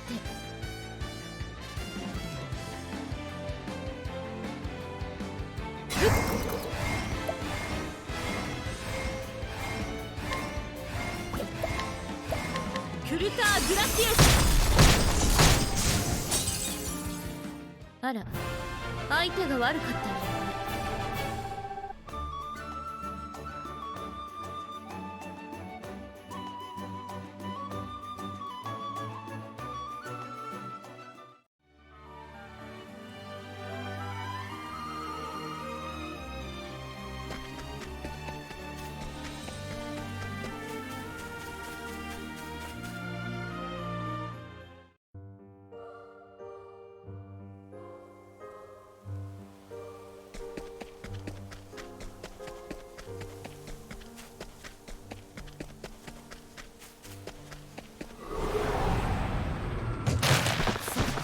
踊りましょう。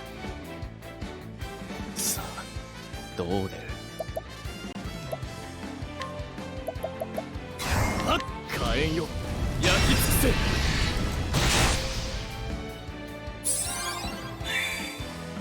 行くわよ。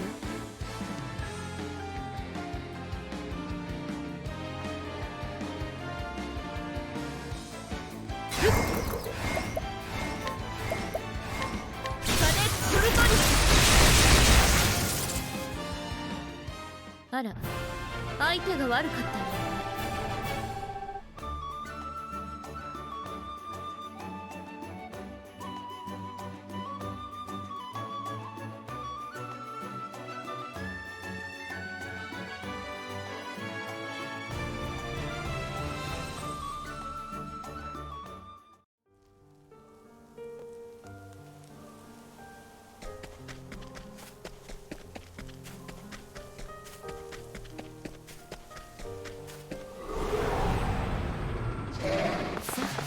踊りましょう。さあ、あっ、雷鳴よ、驚き響け。レバフシャルターウェッ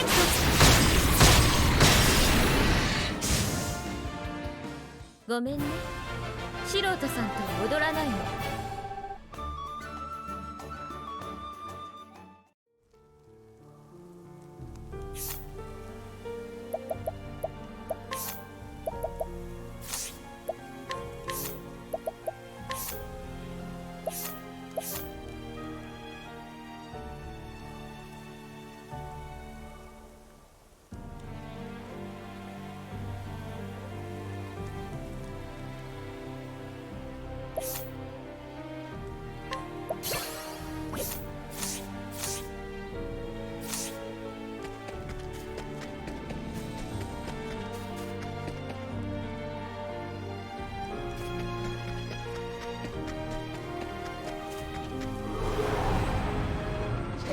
戦いの準備はできているよ。行くわ。シャルターウェン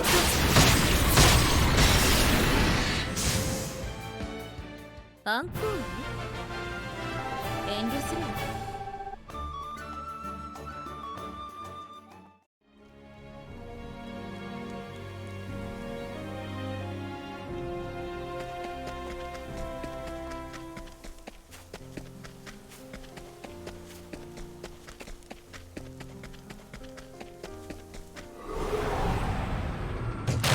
やむを得ません。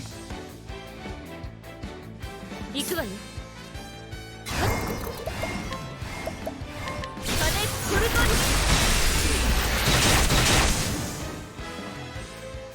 あら、相手が悪かったの。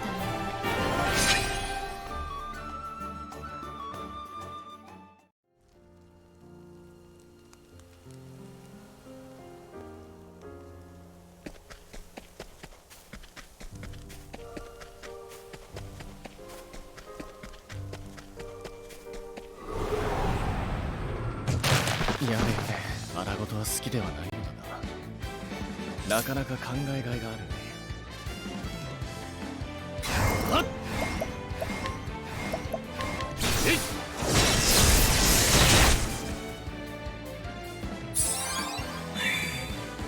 レブパネソルトリ。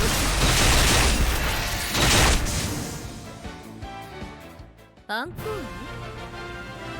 遠慮するわ。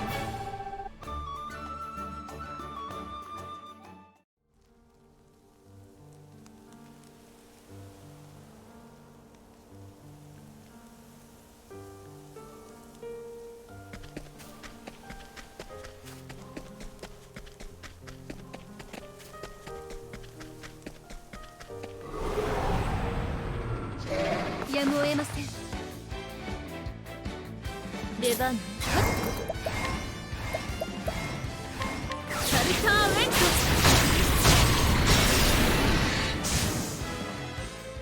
ごめんね、素人さんと踊らないの。80.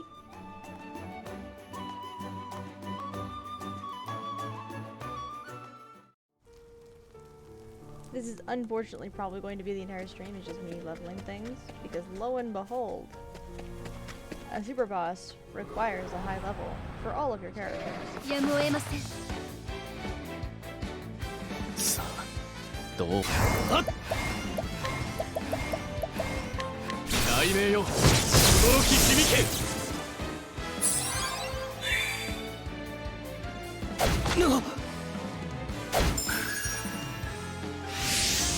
行くわよ。シャルターウェン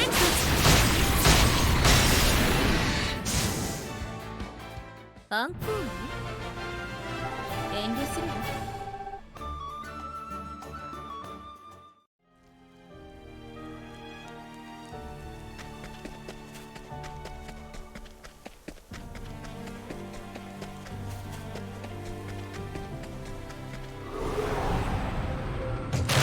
成果のご加護。驚かす。R でイグニ。アンコール。遠慮するわ。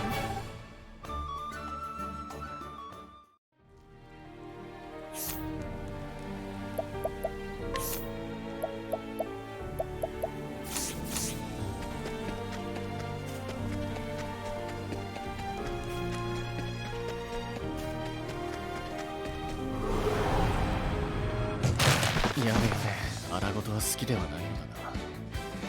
行くわ。パネソルトリ。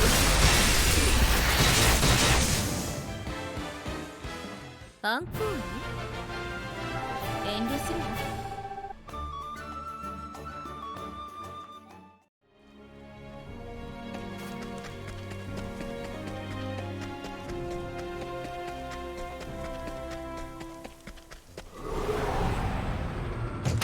さあ、授業の時間だ。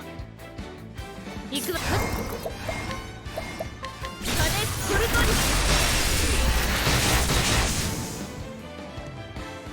アンコール遠慮するわ。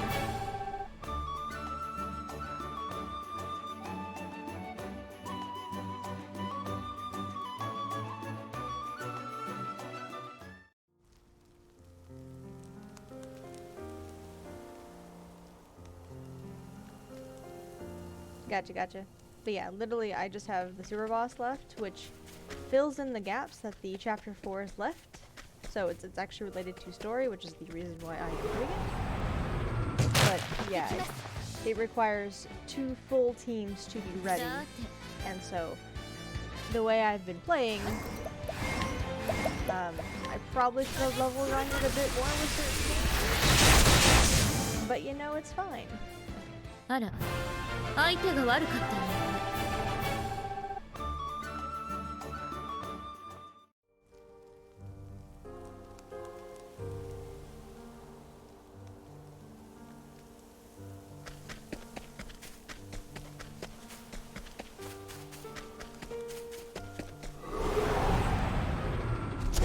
成果のご加護。ぜ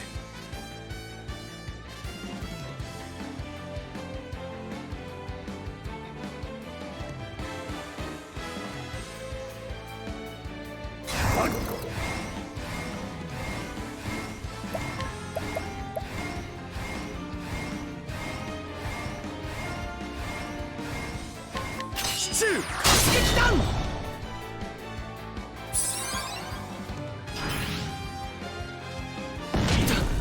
行くわよ。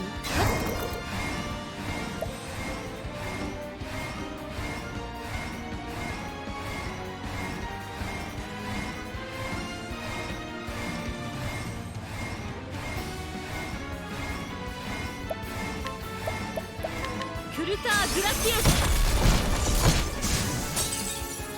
頑張ります。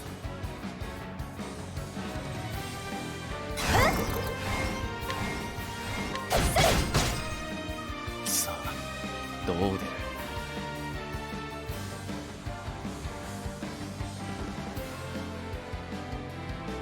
ジャンプあっ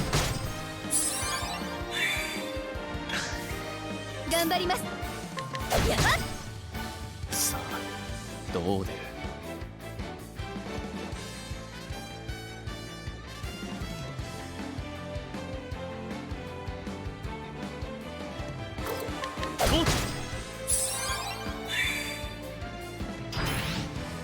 さて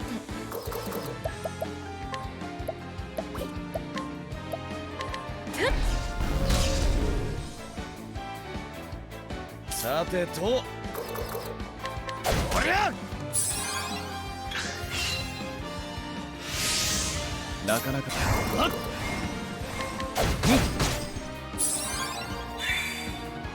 踊ろうかしら。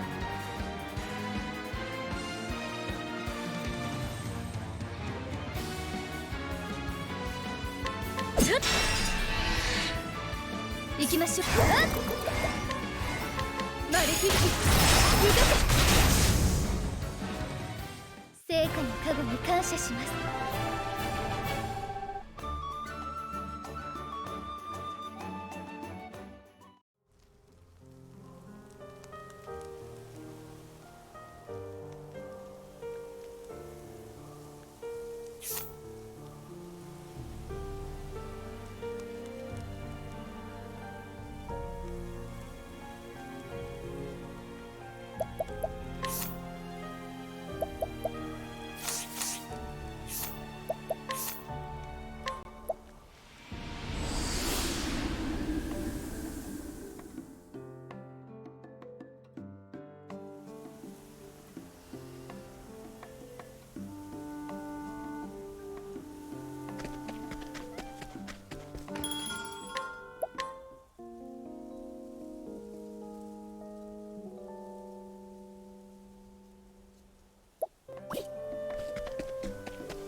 ご加護。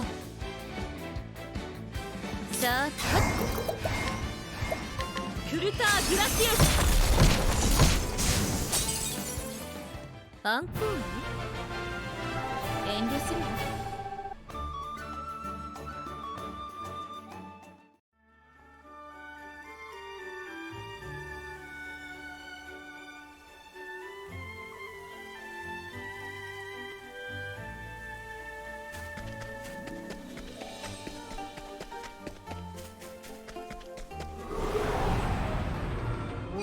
プリムローズ参ります。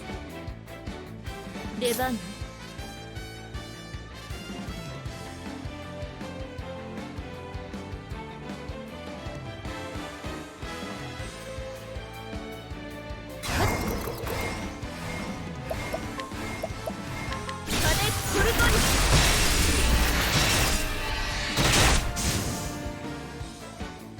ごめんね、素人さんとは踊らないの。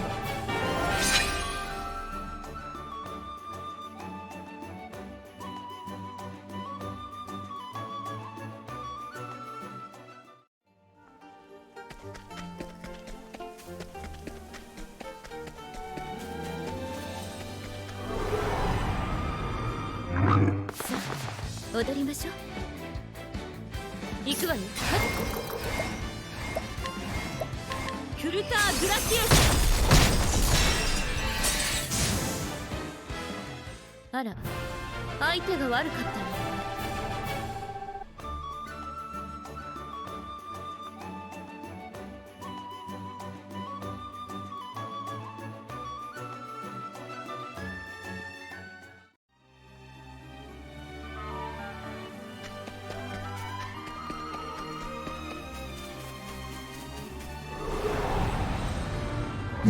プリムローズ参ります。さあおりゃ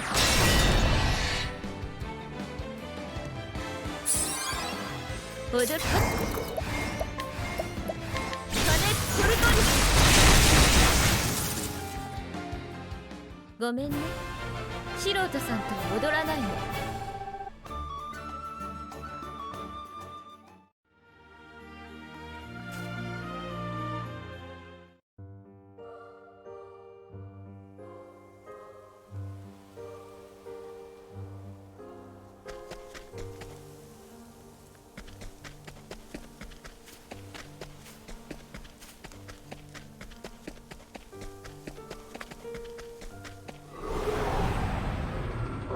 戦いの準備はできているよ。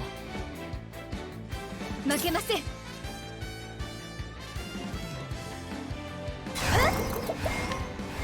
マレフィック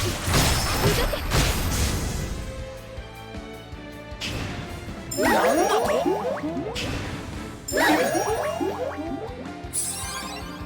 行くわよ。シャルターウェント。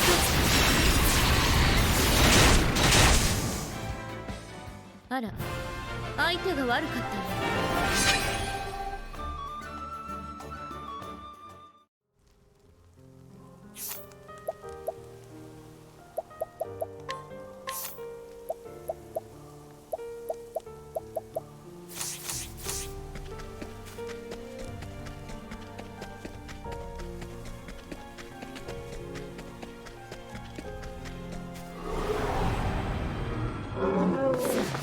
踊りましょう。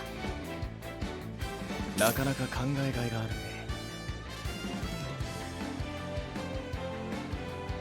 はっ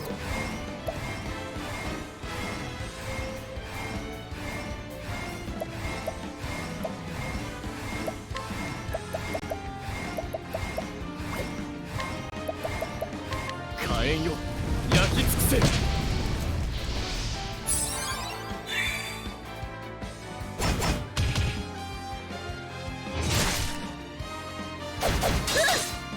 行くわよ。シャルターウェント。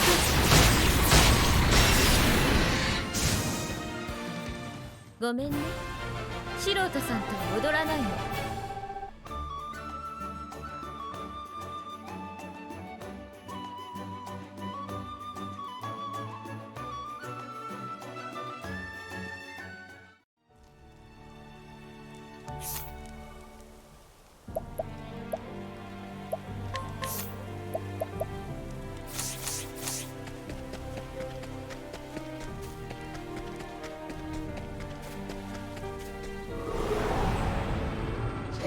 やむを得ません。出番ね。シャルターウェント。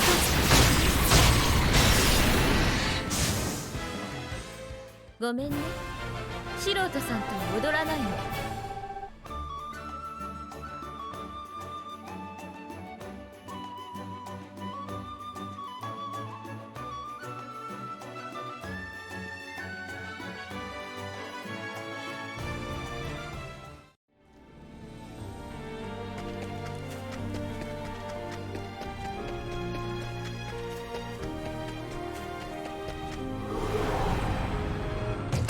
行きます。出番ね。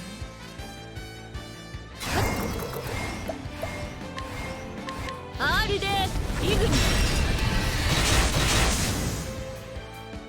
あら、相手が悪かったね。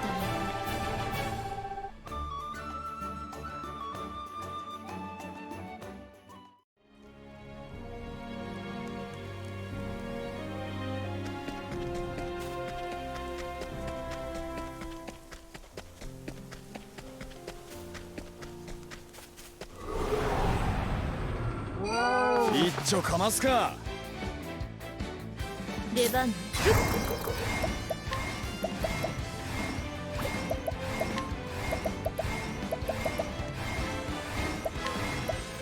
好きよ。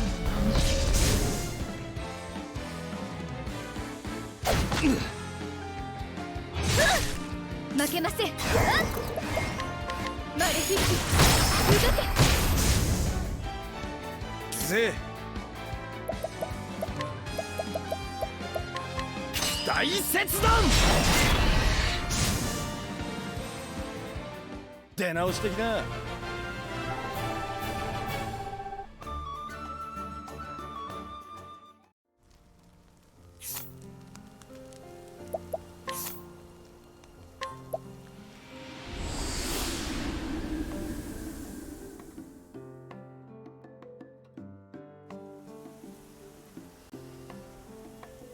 It goes.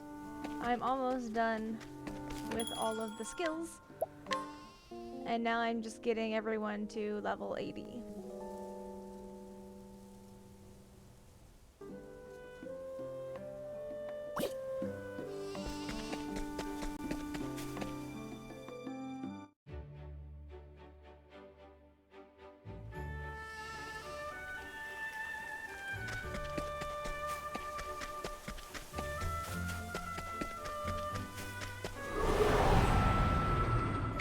戦いの準備はできているよ。それでは。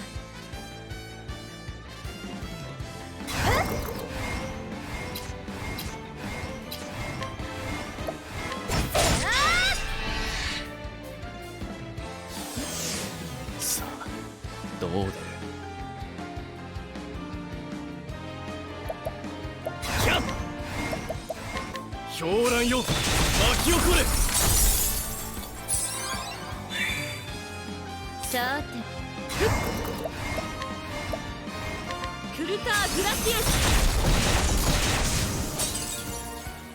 ごめんね、素人さんと踊らないの。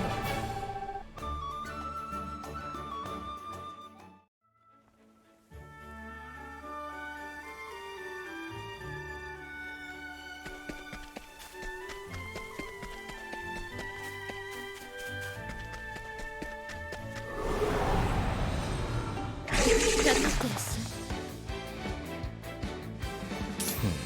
キャッはっ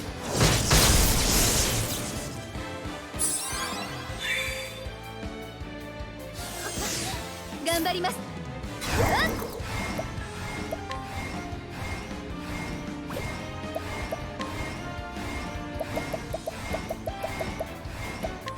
マレフィック動け。少しは成長できたでしょうか。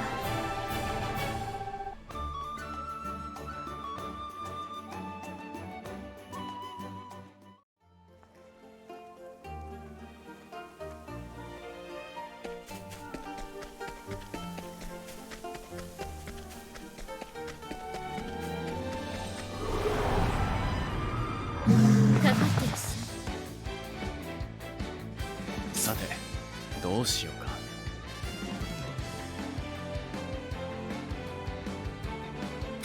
はっやっ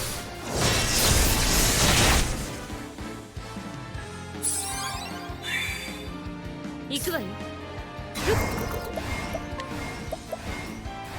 金ソルトに。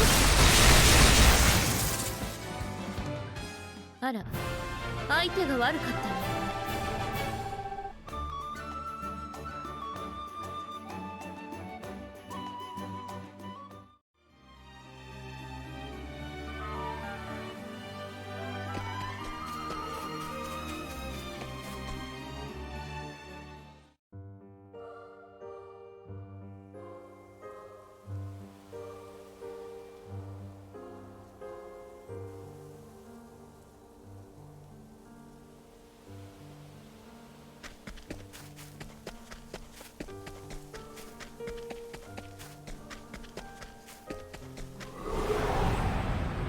なめんなよ。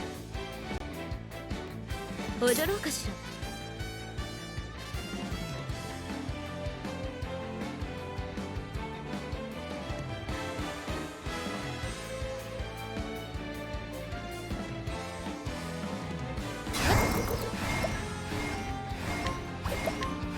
R でイグニ。ごめんね、素人さんとは踊らないの。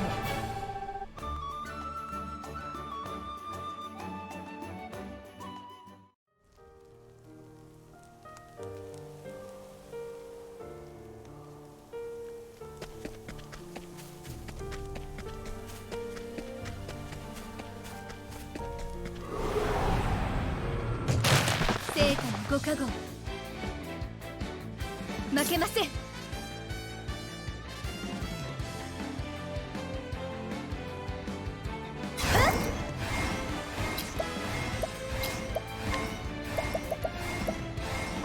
成果の光、輝きたまえ。なんだと。さて、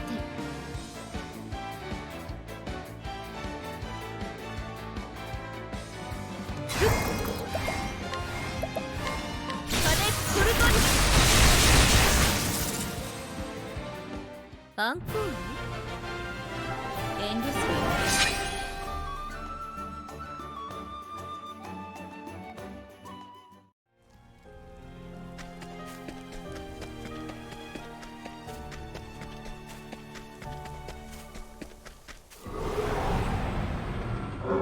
一丁かますか。頑張ります。マレフィッシュ、動け。なんだと。なかなか狂乱よ、巻き起これ。大した強さだ。合格点だよ。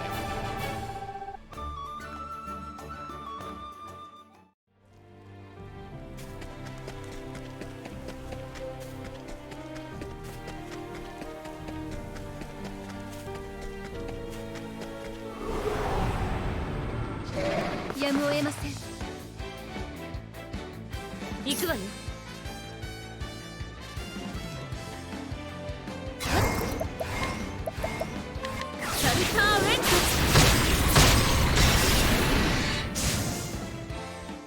あら、相手が悪かったわ。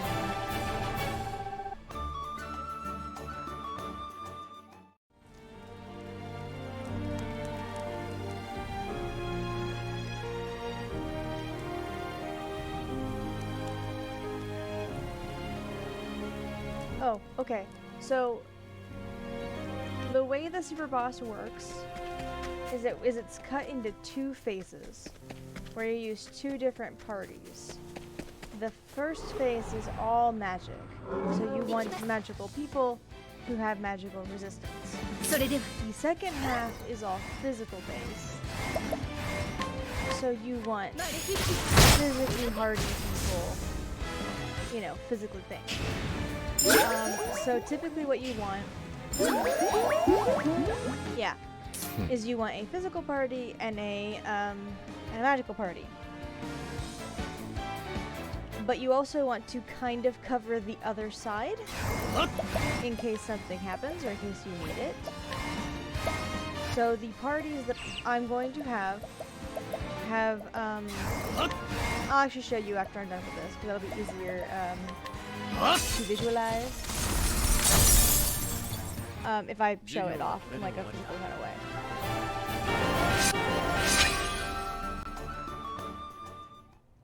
Let me see, go back to Whisper Mill, because that's kind of my basic operations right now. Yeah.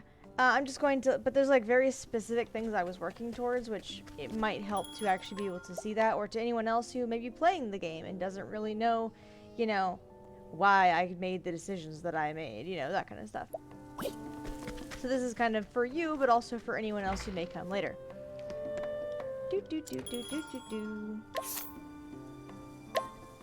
Going to briefly fix Ulrich, because he needs his stuff back. There it is. See, look, there's Spectre. Let me put all of his stuff back.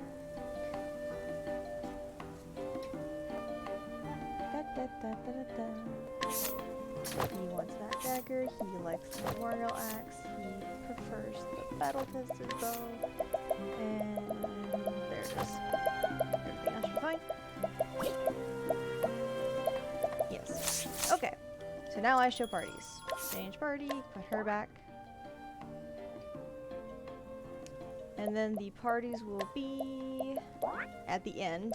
So very specifically at the end. On it.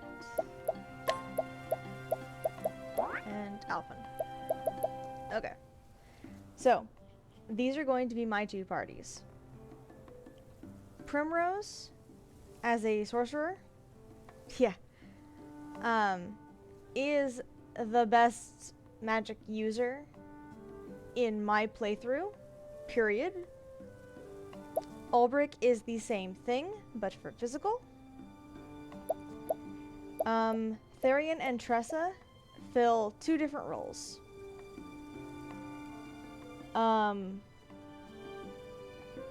They are one utility because they both have merchant,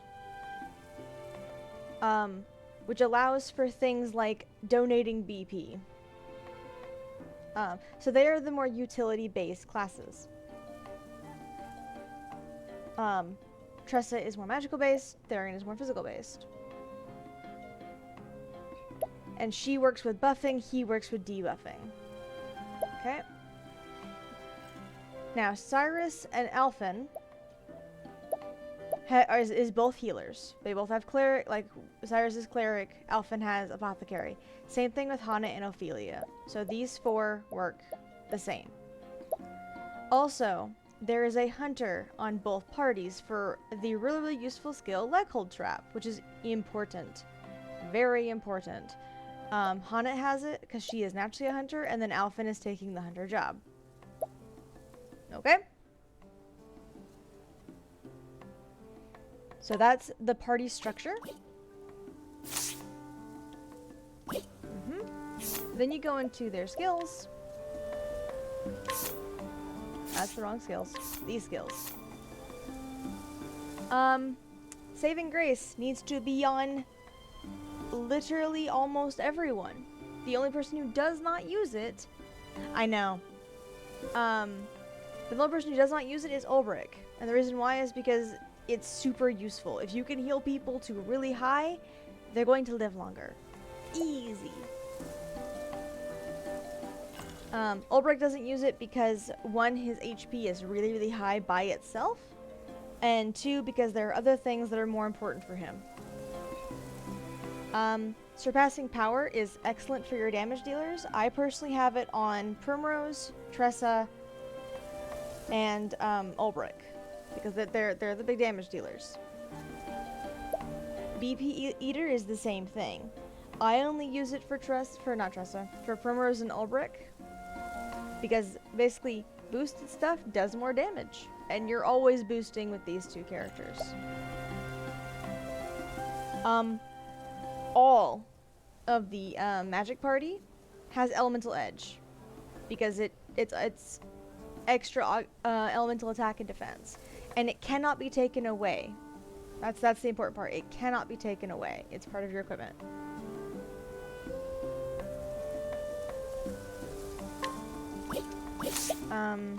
Divine Aura is amazing for anyone who's like not so beefy, not you know, they're going to yeah, exactly. It's not a buff.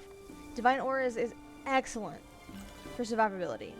Like all of my like less basically anyone who's not Primrose and Ulbrich has Divine Aura on them.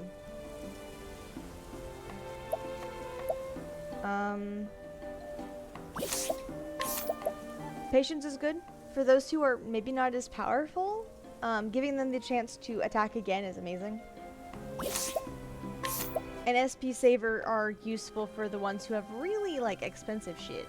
I have it on Ophelia and Cyrus, who are also my clerics, so easier to heal.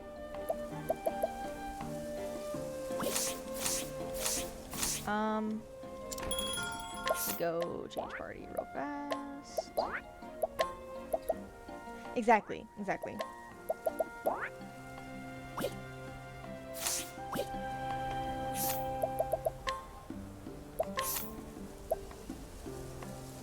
The only thing that's different is instead of elemental edge on your physical party is you use physical prowess instead. It's the same thing but physical. Again, Cyrus doesn't have it because he's not a physical attacker. He's just not. But the other three do.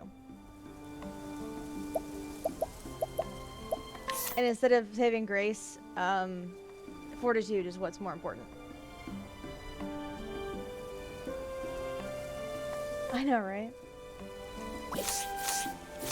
So yeah, that's why my parties are set up that way. It's literally just, it is to have 2 healers per party, 1 powerhouse per party.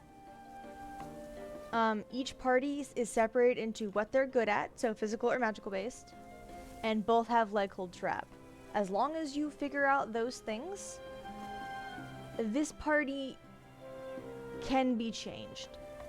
I personally like how my party is set up currently. Just because like it seems to really work for me, it just does.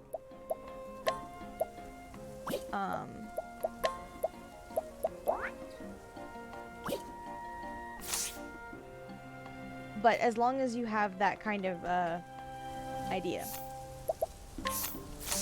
God, I know, right? I'm not even done yet. This is probably going to end up being a 120, 130 hour game. Just based on how much prep work is required to even do the super boss.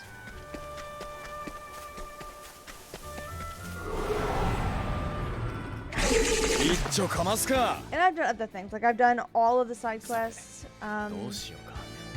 The battle tested gear that I've been using is also very good. That I went out of my way to get.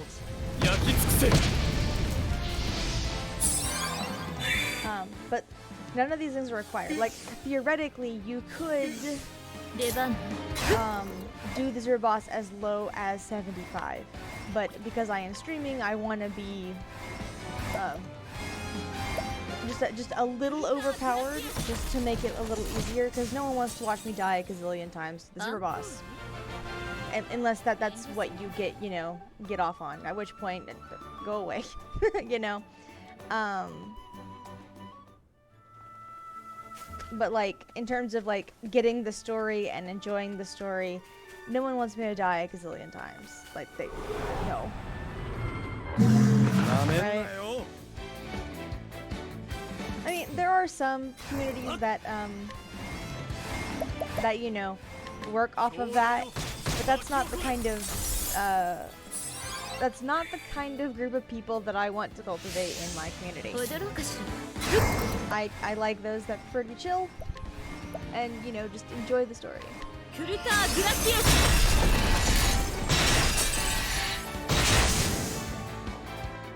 I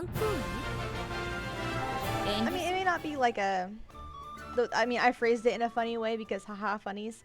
But some people do honestly go and watch streams where the player is bad and they find enjoyment from making fun of the player.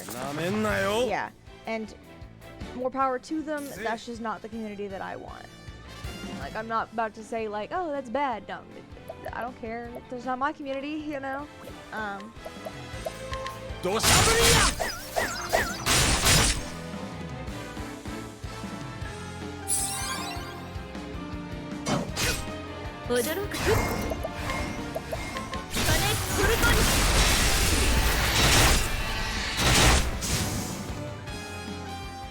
ごめんね。素人さんと踊らないの。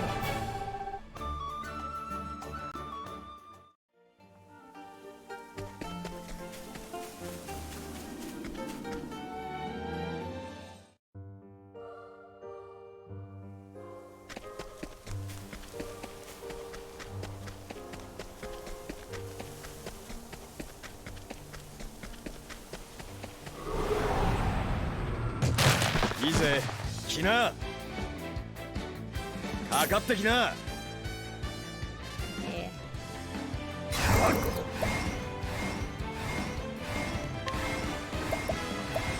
せい。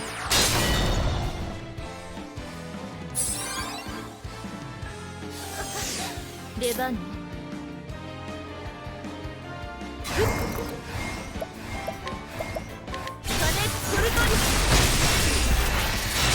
There are some games though that honestly, no matter how much prep you do, you ごめんね。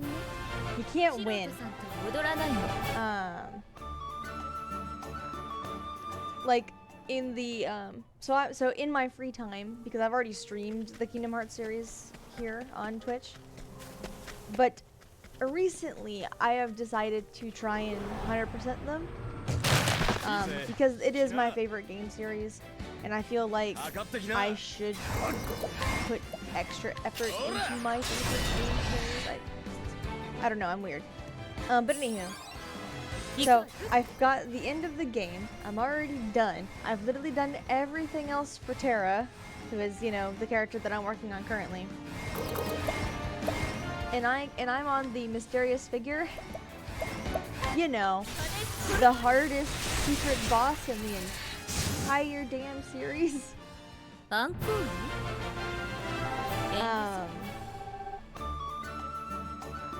And with Terra, it is nearly impossible to do it because of how they did his dodge action, his dash, which does not give 100% invulnerability. The others do, just not Terra. So I have gotten this dude down to like a bar and a half, and each attack you do to this guy at level 99 with the best weapon in the game, which is Royal Radiance, takes him about half a bar. So killing him only takes about maybe 10 hits, 10, 11 hits.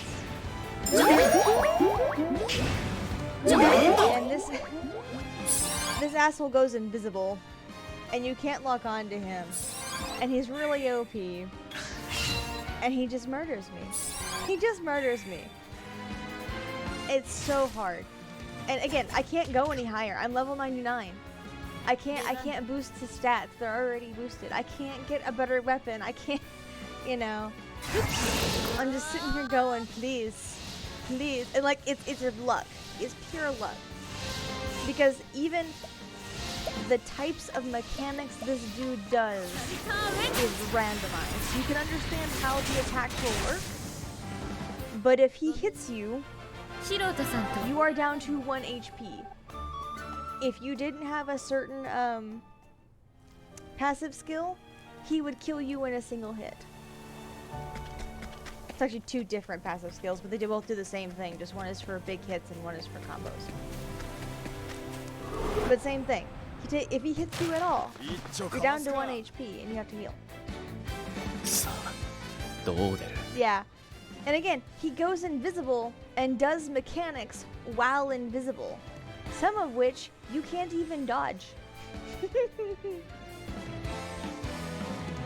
やっ雷鳴よ轟き響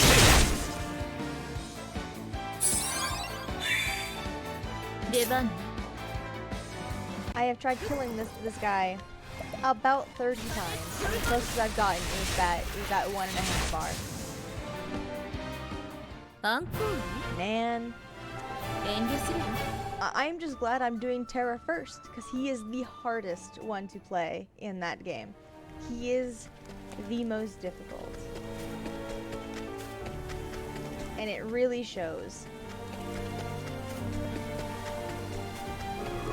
He is the glass cannon. Each one has different things, but he is the glass cannon. You have a glass cannon, 行くわね which is all physical attack, and no defense, and no magic. Then you have the middle ground, which is more of an all-rounder, but he's actually the most defensive of the three. At level 99. But because he's an all-rounder, he gets all like the good healing stuff. Like he's the like the safe guy. He's the safety one. 遠慮するわ And then you have the last one, which is a magic cannon. And she's fucking OP. I love her. I love playing her. I love her character. I love her as like, yeah, like 戦いの準備はできているよ she's great. She gets all of the best magic. It's just so much fun. Unfortunately, that's not who I'm playing right now, and it's very sad. 好きよ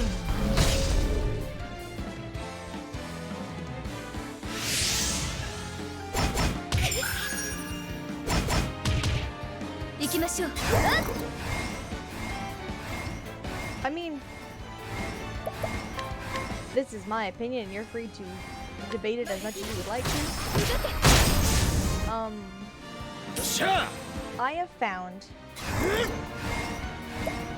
that adults have a harder time appreciating the Kingdom Hearts series.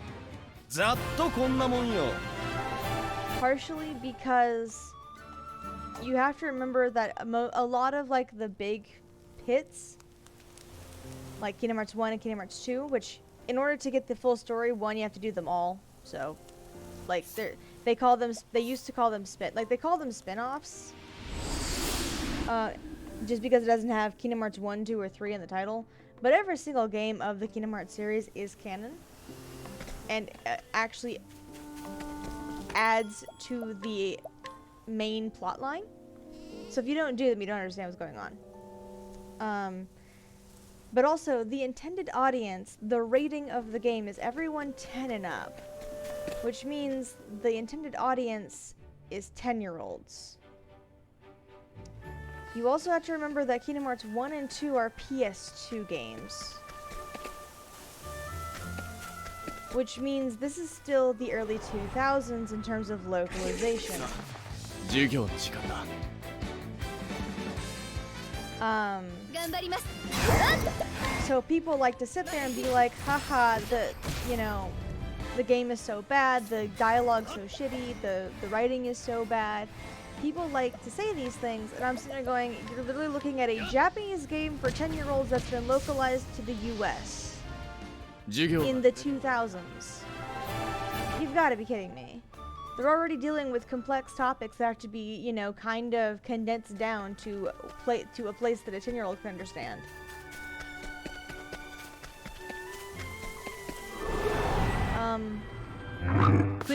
And then it's been translated.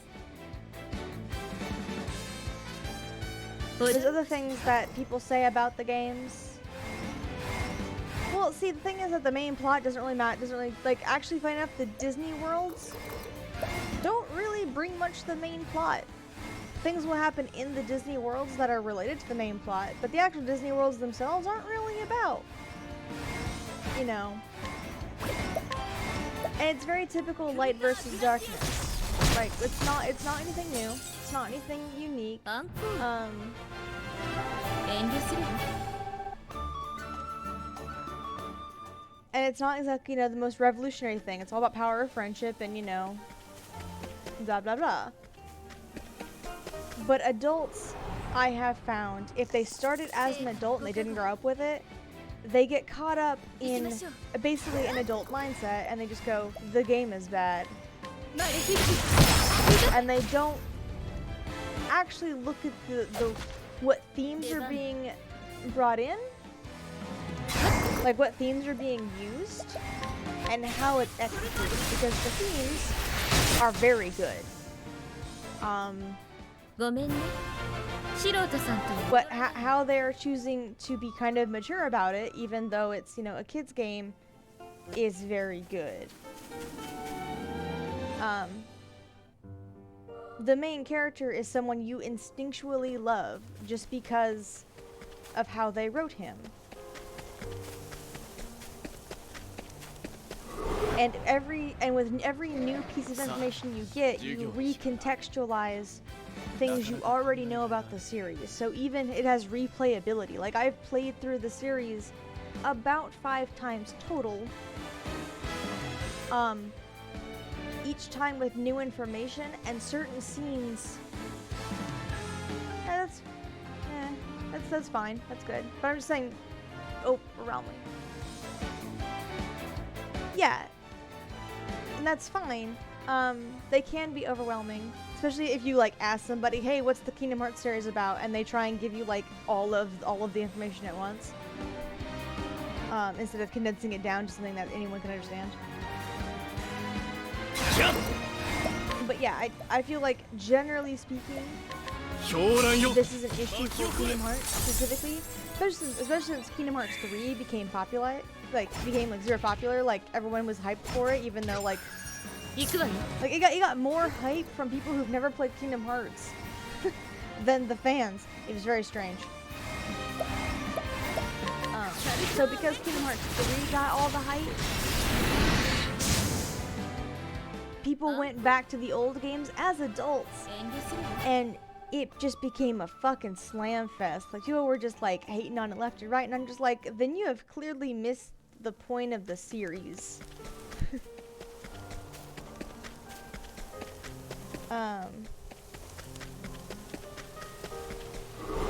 You kind of have to go into it with the wonder of a child.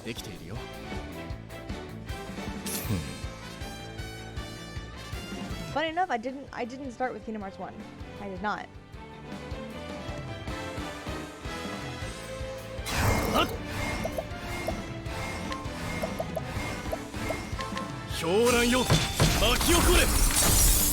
You know what I did? I actually started with the worst one. I started with Chain of Memories on the GameCube, or not the GameCube, the Game Boy Advance. And Chain of Memories is the only one I will honestly say is a horrible game. And again, not the story. They were trying out a new gameplay mechanic, and it was a horrible gameplay mechanic. Man, just, you need to look at the whole story, but like, if you ever have the time, it's not turn-based. It is not turn-based. None of them are turn-based. What they did is they decided, in their glorious wisdom, to make everything, including your regular Keyblade slashes, part of a deck of cards.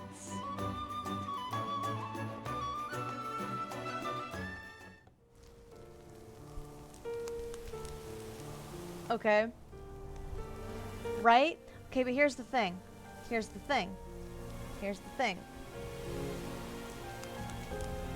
So, when you use up all the cards, you have to stand still. Literally stand still and recharge it. While an enemy who is still working on their deck of cards is coming over and trying to murder you, and can do so very quickly.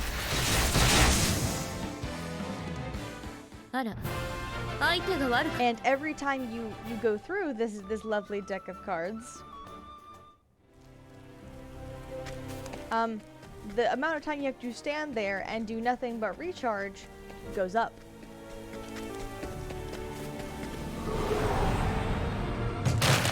なめんなよ until you are standing there for a good, 10-15 seconds, just trying to not die.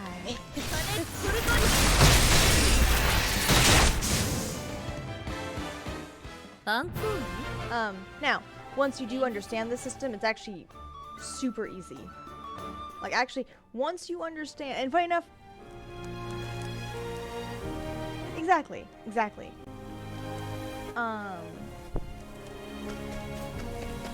Once you understand the system, it's actually painfully easy, which is really upsetting a little bit, because, like, the game itself tells you something that is incorrect. The game itself tells you, don't use up all the, like, don't just make your deck full of slates, which is, or slights, because you lose, for the battle, the first card that you use to make the slight.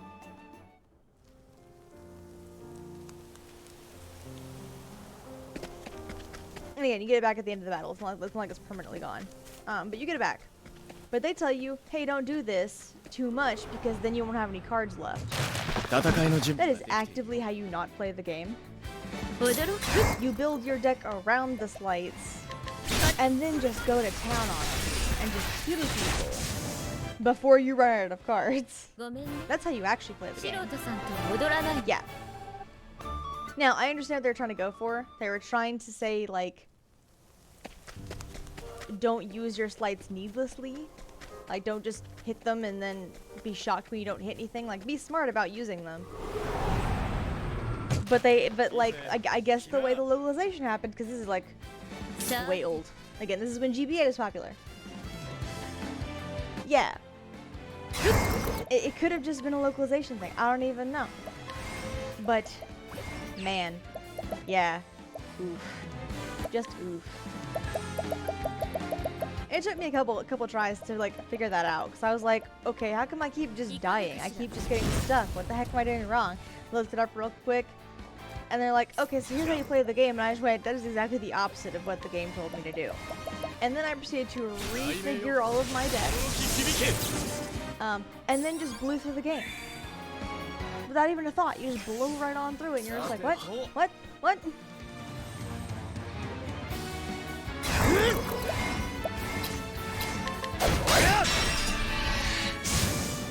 出直してきな。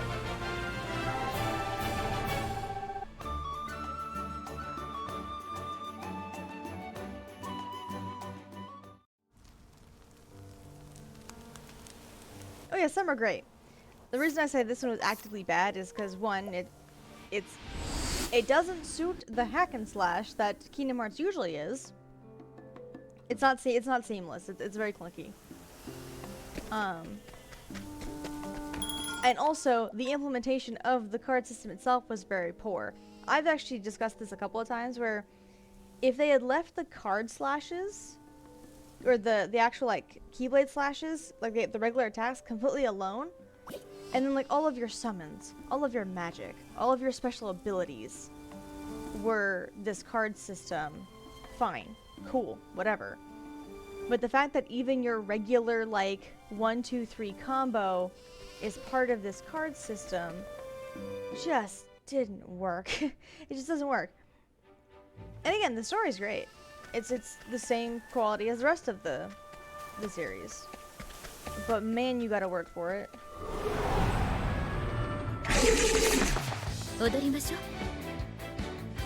actually they took aspects of it, and I'm gonna say fixed it, even though they really didn't fix it. They just did a new system using the same basic idea, but fixed it. In later games, like Birth by Sleep, which I'm going to use because that's actually a good implementation of it, they still have a deck system, but it's done like I just said. The regular attacks, just 1, 2, 3, I hit you with my sword. Those are just, you hit the attack button. Easy. But like things like your surge abilities, your dashes, your magic, all of this is a slot in a deck. It's a smaller deck too. And instead of there being a recharge time, they put a cooldown timer on each ability. And of course, higher level abilities take longer to recharge. なめんなよ So, like, それでは it's the same basic premise, マレフィ but they changed 動け it 行 in くわ a good way. 金ソルトリごめんね素人さんと踊らないの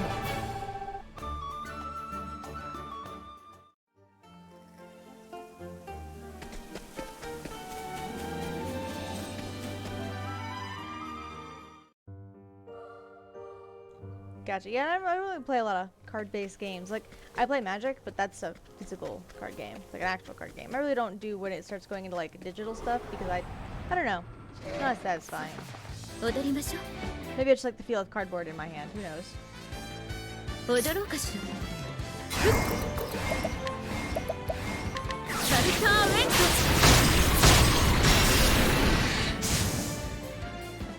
トごめんね素人さんと踊らないの Gotcha. But clearly all we need is me to just have a random dice roll and like 5 cards.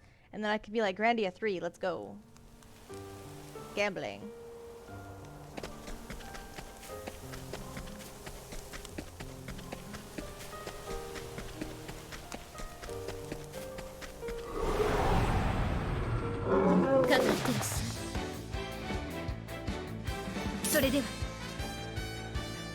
Man, that's a lot nicer than regular gambling. You're allowed to win there. Right? マレフィッシュ動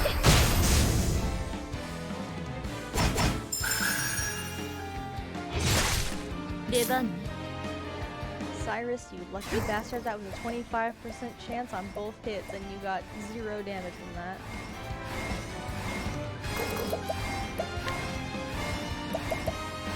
サルターウェント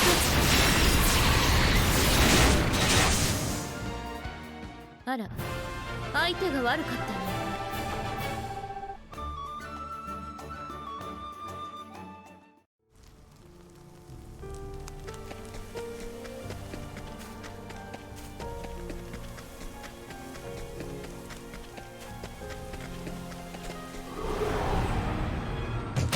かかってらっし I feel like that wouldn't be too bad since it's turn-based. ゃい出番ね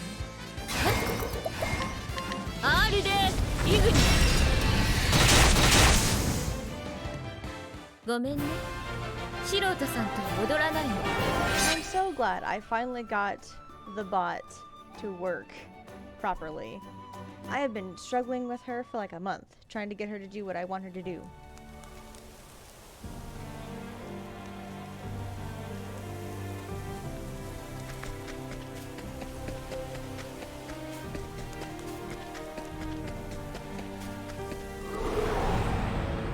Oh. 戦いの準備はできているよ。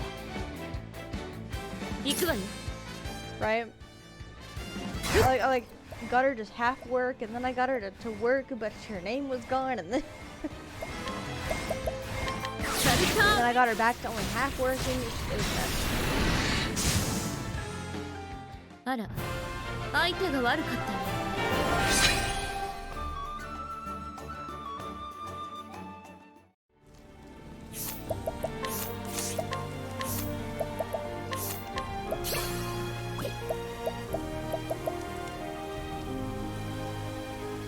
Yeah, I only have the one. She's only to help me a little bit with the modding. She's only there to help me. She puts things in the chat that, you know, wouldn't show up normally. 一丁かます I か have some commands for her. She's got a loyalty system too. I just don't know how to work that yet. 金ソルトリ But she's just there to make it a little easier on me. ごめんね And she's my only bot. 踊らないの So, and I try and keep her kind of minimalistic. Like I don't need her to do like a whole bunch of stuff.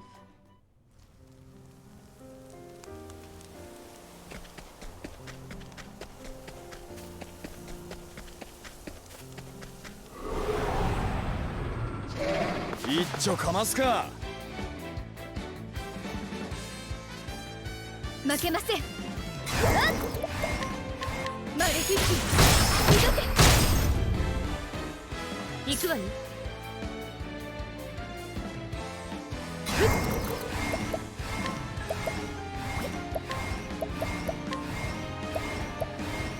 月よ。さあやっ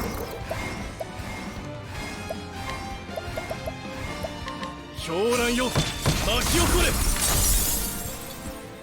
授業はこれで終わりだ。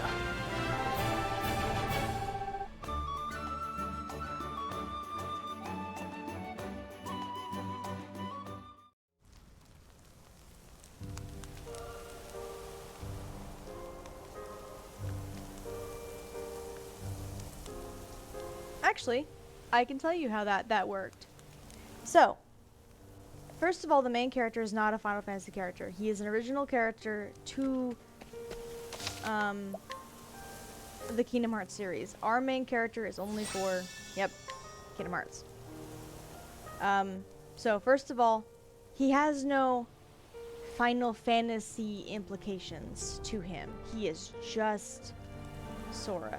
And we meet him as a 14-year-old boy. So, they already, you're dealing with a person that is malleable and can be changed.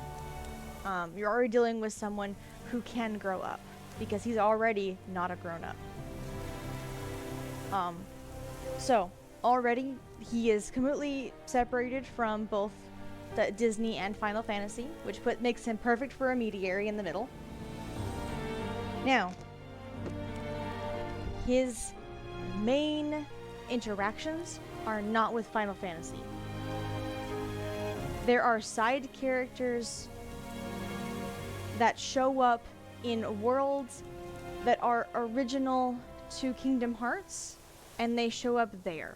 They are not tied to any Disney areas. In fact, Disney won't let them do that. But the Final Fantasy characters do not exist in a Disney world. They exist in an original world that was made for them. The Final Fantasy characters and the original areas play more to the main plot. Like, they're more important to the main plot than the Disney worlds. So, they carry most of the main plot. And I would say the original characters too. So original characters, original worlds, and the Final Fantasy characters play more of a role in the main plot. The Disney worlds are more, I wouldn't say a side plot or filler, but they are usually tied to Sora's personal development as a character. Like, and they do tie into the main plot, but they don't carry it like the original does. Like, your main villain for a good chunk of Kingdom Hearts 1 is Maleficent from Sleeping Beauty. You know, a classic Disney villain. And her plot revolves around, they call them the Princesses of Heart, because it's all about hearts and light and darkness. But basically, the main characters of Disney worlds, like Snow White, like Belle, like Cinderella, you know, her plot revolves around them. Which is, but they then tie that plot element back to one of the original 3 main characters. Her name is Kairi. They tie her back, they tie it all back to her, and she is important to Sora. So yes, they take these Disney elements and they use them to further the plot, yes, but the main points and the main themes and the main ideas are usually carried by the characters that Nomura made, not the Disney. Because honestly, going into every Disney world, what happens is in Kingdom Hearts 1, the main goals are you team up with Donald and Goofy who are looking for Mickey, who has gone missing. Sora is looking for his two friends that went missing when his home world was lost to the evil forces, which they just call darkness. It fell into darkness, and his two best friends went missing. So what ties them together is they're looking for people they love. Easy. And they just go from Disney World to Disney World looking for them. And then in the background, the actual plot happens. Them going to different Disney Worlds, honestly, you could take it out, and the plot would be relatively unchanged. Yeah. And again, between each world, and they literally do this, what they do in Kingdom Hearts, and this is very typical of most kids' media, is they front load you with the premise, which is, again, me and these two people are looking for our friends, our loved ones, blah, blah, blah. And then nothing really happens. Like, there's a lot of subtext. Like, you see, you recognize the voices. You don't see them. But you see, you know, kind of happening that the Disney Council of Evil over there is kind of keeping an eye on him and going, he could be an issue as he does things. You know, as he goes from world to world, but they're not really doing anything, you know. And it's like that up until the big climax moment. And then at the very end, all of the plot things happen. This is the structure of all of the Kingdom Hearts games. Yeah, near the midpoint something major happens on a character level. And the plot starts is about the midpoint of the game. In Kingdom Hearts 1, it's Monstro. You go to Pinocchio's Monstro. You know, that's when plot starts happening. And it is the midpoint. Even, like, on the map, it's around the middle. Yeah, I'm trying very hard to, like, not spoil any plot because you haven't played it yet, and I don't want to spoil anything. But I am going to talk about structure and story just to kind of help you with, like, this is how it's structured, this is how it works. Like, I'm not even telling you what happens in Monstro. I'm just telling you, hey, look, there's Monstro. You know. Yeah. So yeah, it's they front load, they give you some breathing room, they give you basically filler, and you get to wander around Disney worlds. Things happen in the background, and then near the midpoint, they introduce major plot elements, give you a little bit more, you know, filler to kind of digest what they just gave you, and then at the end, all the things happen. There is a timeline that I have in my stream that says Kingdom Hearts full timeline. You don't have to watch it, but that is the order in which I recommend you playing the games. Is to do it in that order, because it's in chronological order based on, like, events. Because Birth by Sleep happens 10 years before Kingdom Hearts 1. And I find that doing it in that way, that chronological order, even though it's not in release date order, helps with understanding. Because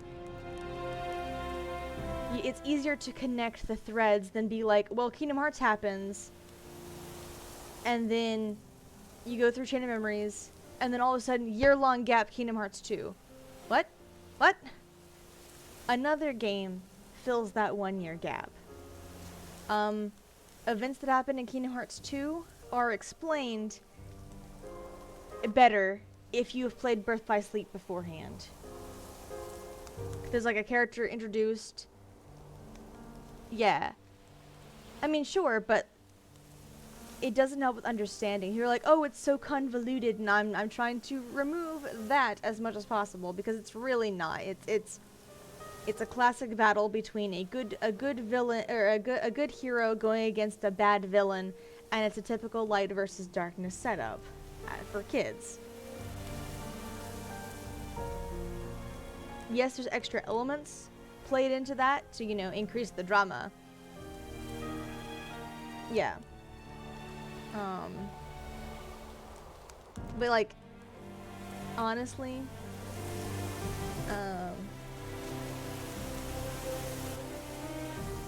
it is just simply easier to understand if you play it in the order in which events technically happened. Because things make sense if you understand what happens in Birth by Sleep. I mean, that's fine that you're not phased by it, but I'm still going to recommend you to play it a certain way.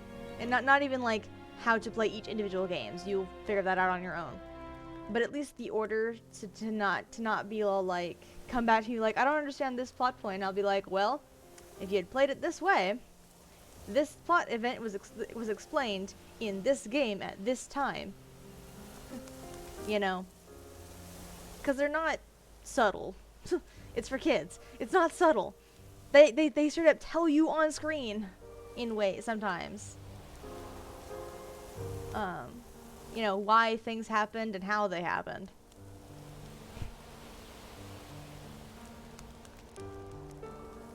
So. Now, I am going to say that Kingdom Hearts 3 does suffer from a very, very large pacing issue.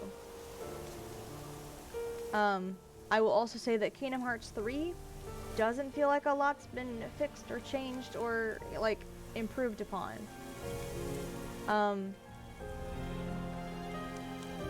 It feels rushed. There are things that I think are done horrendously poorly for certain characters.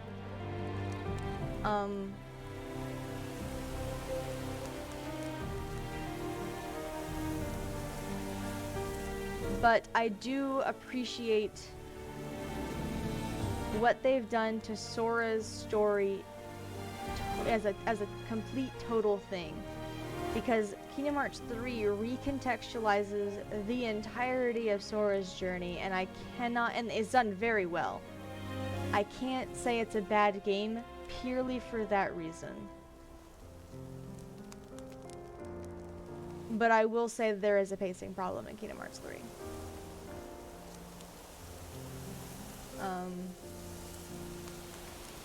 Some of the things I've heard about it are, I wouldn't say wrong, but they could be leveled at the entire series, and it seems like no one has had an issue with them doing the exact same thing for other games, like Kingdom Hearts 2.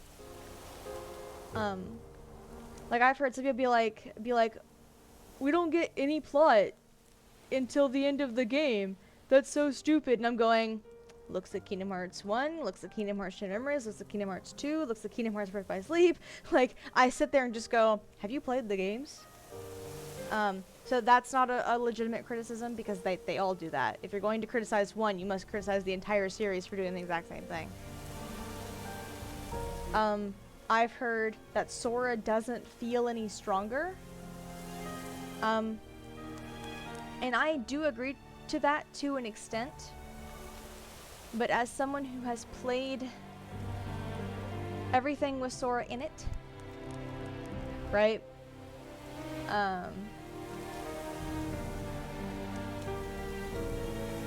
In the beginning, in Kingdom Hearts 1, and this is mostly on a systems level, the way they did magic means that magic was very not useful. Super not useful. You use it only to cure. If you want to be a magical based Sora, you can. But it's certainly not optimal by any level. In Kingdom Hearts 2, the magic is better. But I still wouldn't say it's his strongest thing. But all of his drive forms, which is the gimmick of Kingdom Hearts 2, all of his best drive forms are magical based drive forms. All of them. And then in Kingdom Hearts 3, magic is overpowered as shit. You go in, you Thundaga everything, and they just die. And based on what I know, about how all of the really powerful people in the series. Oh no, wait. All of the really powerful people that you meet in all of the Kingdom Hearts series, the masters, the ones that are just really OP and really like wise and learned, and you know, that they're powerful people and they're good, and they're like good examples of what power is supposed to look like. They're all magic based. All of them. The ones that don't do well are the physical based people. So I prefer to think that that was intentional.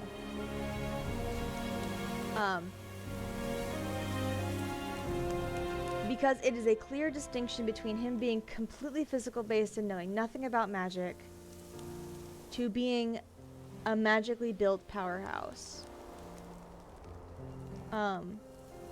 As he gets stronger as a person. So, that's my take on it. I don't know if that was intentional, but it feels intentional if you look at it objectively from like a far away perspective. But that's only if you play it optimally. Because like Kingdom Hearts 1 and Kingdom Hearts 2, you build Sora like a tank. A defensive Sora does the best in the harder content. But an optimal Sora in Kingdom Hearts 3 is a magically built Sora. So.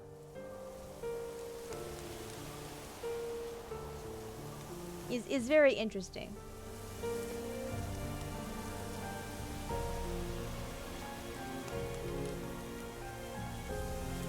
Funny enough, people often for Kingdom Hearts 1 go for, you're given a choice. Like, it's actually a choice. How he builds is actually a choice on your part. Yeah. So actually, the common thing people do is, well, Goofy is a tank and Donald is a magic user. Yeah. So clearly Sora should be the sword, the powerhouse, the physical attacker. And actually, you make a glass cannon that just dies if you make it that way. There's no benefit to picking sword in Kingdom Hearts 1. At least if you think about it in like a objective kind of way. Because sword, I want to say, gives like extra stats in the beginning of the game. I want to say it's like extra like attack stats. And of course the abilities you get, like the order in which you get them is more you go for the actual attacking stuff first. And you get like the more defensive and magical stuff later on in his leveling progression. But you can make that up with just crafting items. You can craft stat boosts in Kingdom Hearts 1. So that's something you can easily replace if you do not pick sword. If you pick the shield, you get 2 extra item slots. Which is an extra ether, an extra potion, you know, healing. And if you pick magic, you get 2 extra magic slots. Both of those things can never be replaced. Can never be gotten back. You can't make more. Whereas the stat items, you can totally make more. There's a crafting system in the game.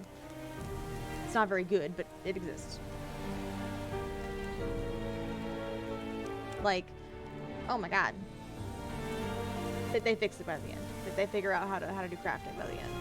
But in Kingdom Hearts 1, like, the only one that's actually useless is picking sword.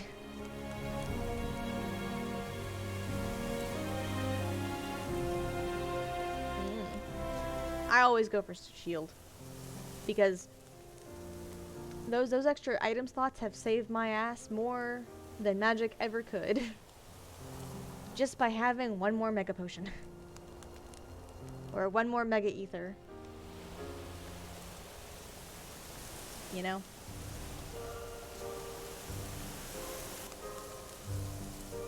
Or heck, a mega elixir. That's true, and I have played it many times. Oh my god, I've played these games so many times. The only one I haven't played that much is Chain of Memories. I've only played it twice.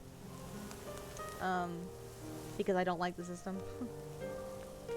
But most of the games I have played at least 3 times. So I've tried all of the different things, the different ways you can build Sora.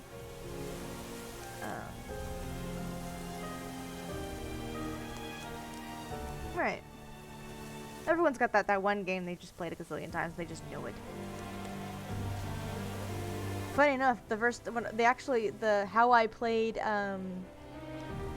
on stream, the stream one for Kingdom Hearts 3, because that was, I want to say, my first playthrough. Like I know I hadn't finished it by the time I streamed Kingdom Hearts 3. I tried to build Sora the same way I've been building him the past 2 games, and it didn't, like, the game is not hard. I feel like it's too easy also. I'm one of those people that feels it's too easy. So it wasn't like difficult, it didn't like mess me up. But then I looked back later and I actually looked at like how you're supposed to build Sora, or rather the way that I would say they want you to build Sora, but like the way that gives the most returns. I'll say that. The way that you know, kind of rewards you for optimizing is to make him magically based. So I went back and I replayed it with this new knowledge, and holy shit, you just walk into a room and just go Thundaga, everything's gone. Everything. Like, to power level him is to go into a certain section and to do right, Thundercats?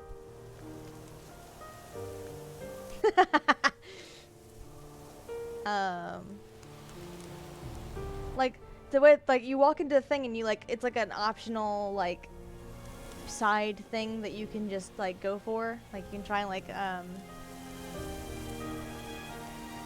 basically it spawns enemies for you and you have to kill it by a certain number of times. You have to do a certain thing, or you know, whatever. They have little challenges to them. It's just for fun. So I walked up, sauntered up, and like what you do is you activate this and then just Thundaga everything. And there's like 20, right? 20, 30, 40 enemies, and you just sit there and just Thundaga the entire time. Just thunder, thunder, thunder, thunder. And like, if you do that enough times, you get a thing called Thundaza, which is the next tier up. So you just Thundaza things and just boom, the entire room is just gone, just wiped. And like, that's how you level. You just sit there and just thunder everything to death. It's great. And you can just keep doing it. Just sit there and just keep doing it.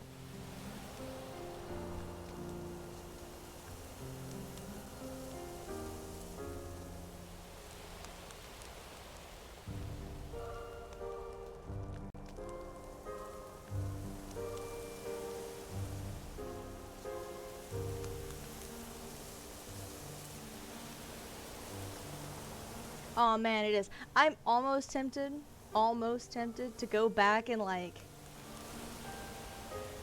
show that, like redo that stream as a Magic Sora, and just show how he just demolishes things with thunder spells. But that would mean taking down my previous stream, restreaming it's not that long of a game, maybe 35 hours, 40 hours. They're not long because they're for kids. Like I could do that. I don't do speedruns. I find that takes the fun out of games, personally, as me playing it. Watching them is fun, but doing it, I don't find it very fun.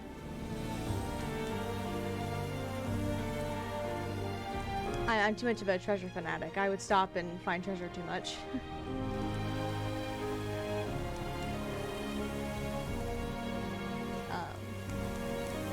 But like, part of me feels like that would be really fun to do, but at the same time, only I would really enjoy it, I think, because people have already seen it.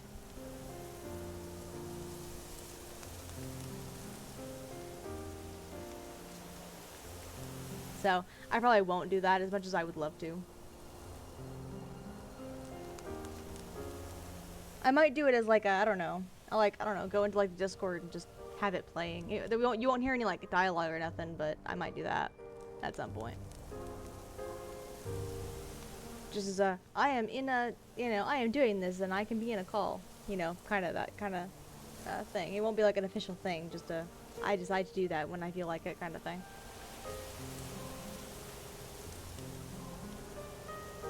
Because since I'm doing a full completion run for all of them anyway, Kingdom Hearts 3 obviously is on that list, because I haven't done that one either.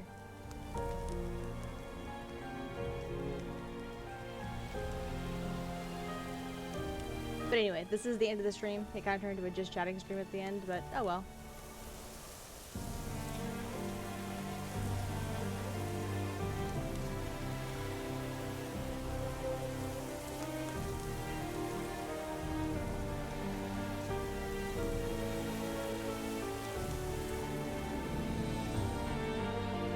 It's not holding hostage, it's talking about fun gaming things. All that jazz.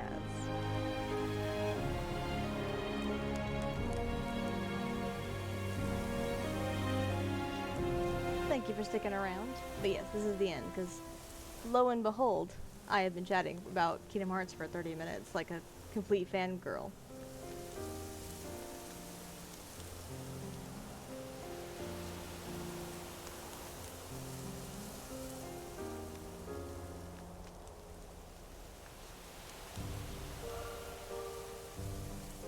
I'm going to continue trying to power level a little bit on Octopath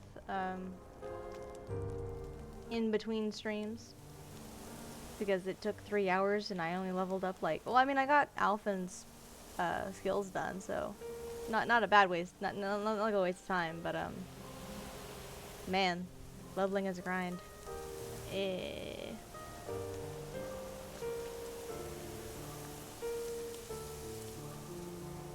Yeah, the ones that are gonna be difficult are gonna be Alphen and Honnet, because they were the ones that were the lowest. They were like, Alphen when I started was level 45, which is literally the bare minimum for his chapter 4. So he requires some work.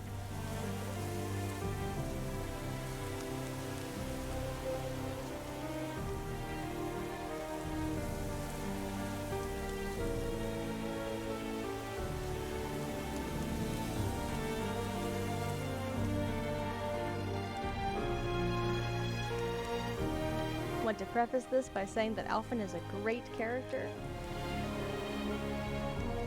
I just don't use his concoct enough. Those who like his mix and match system will love him. Just not for me. Not my playstyle.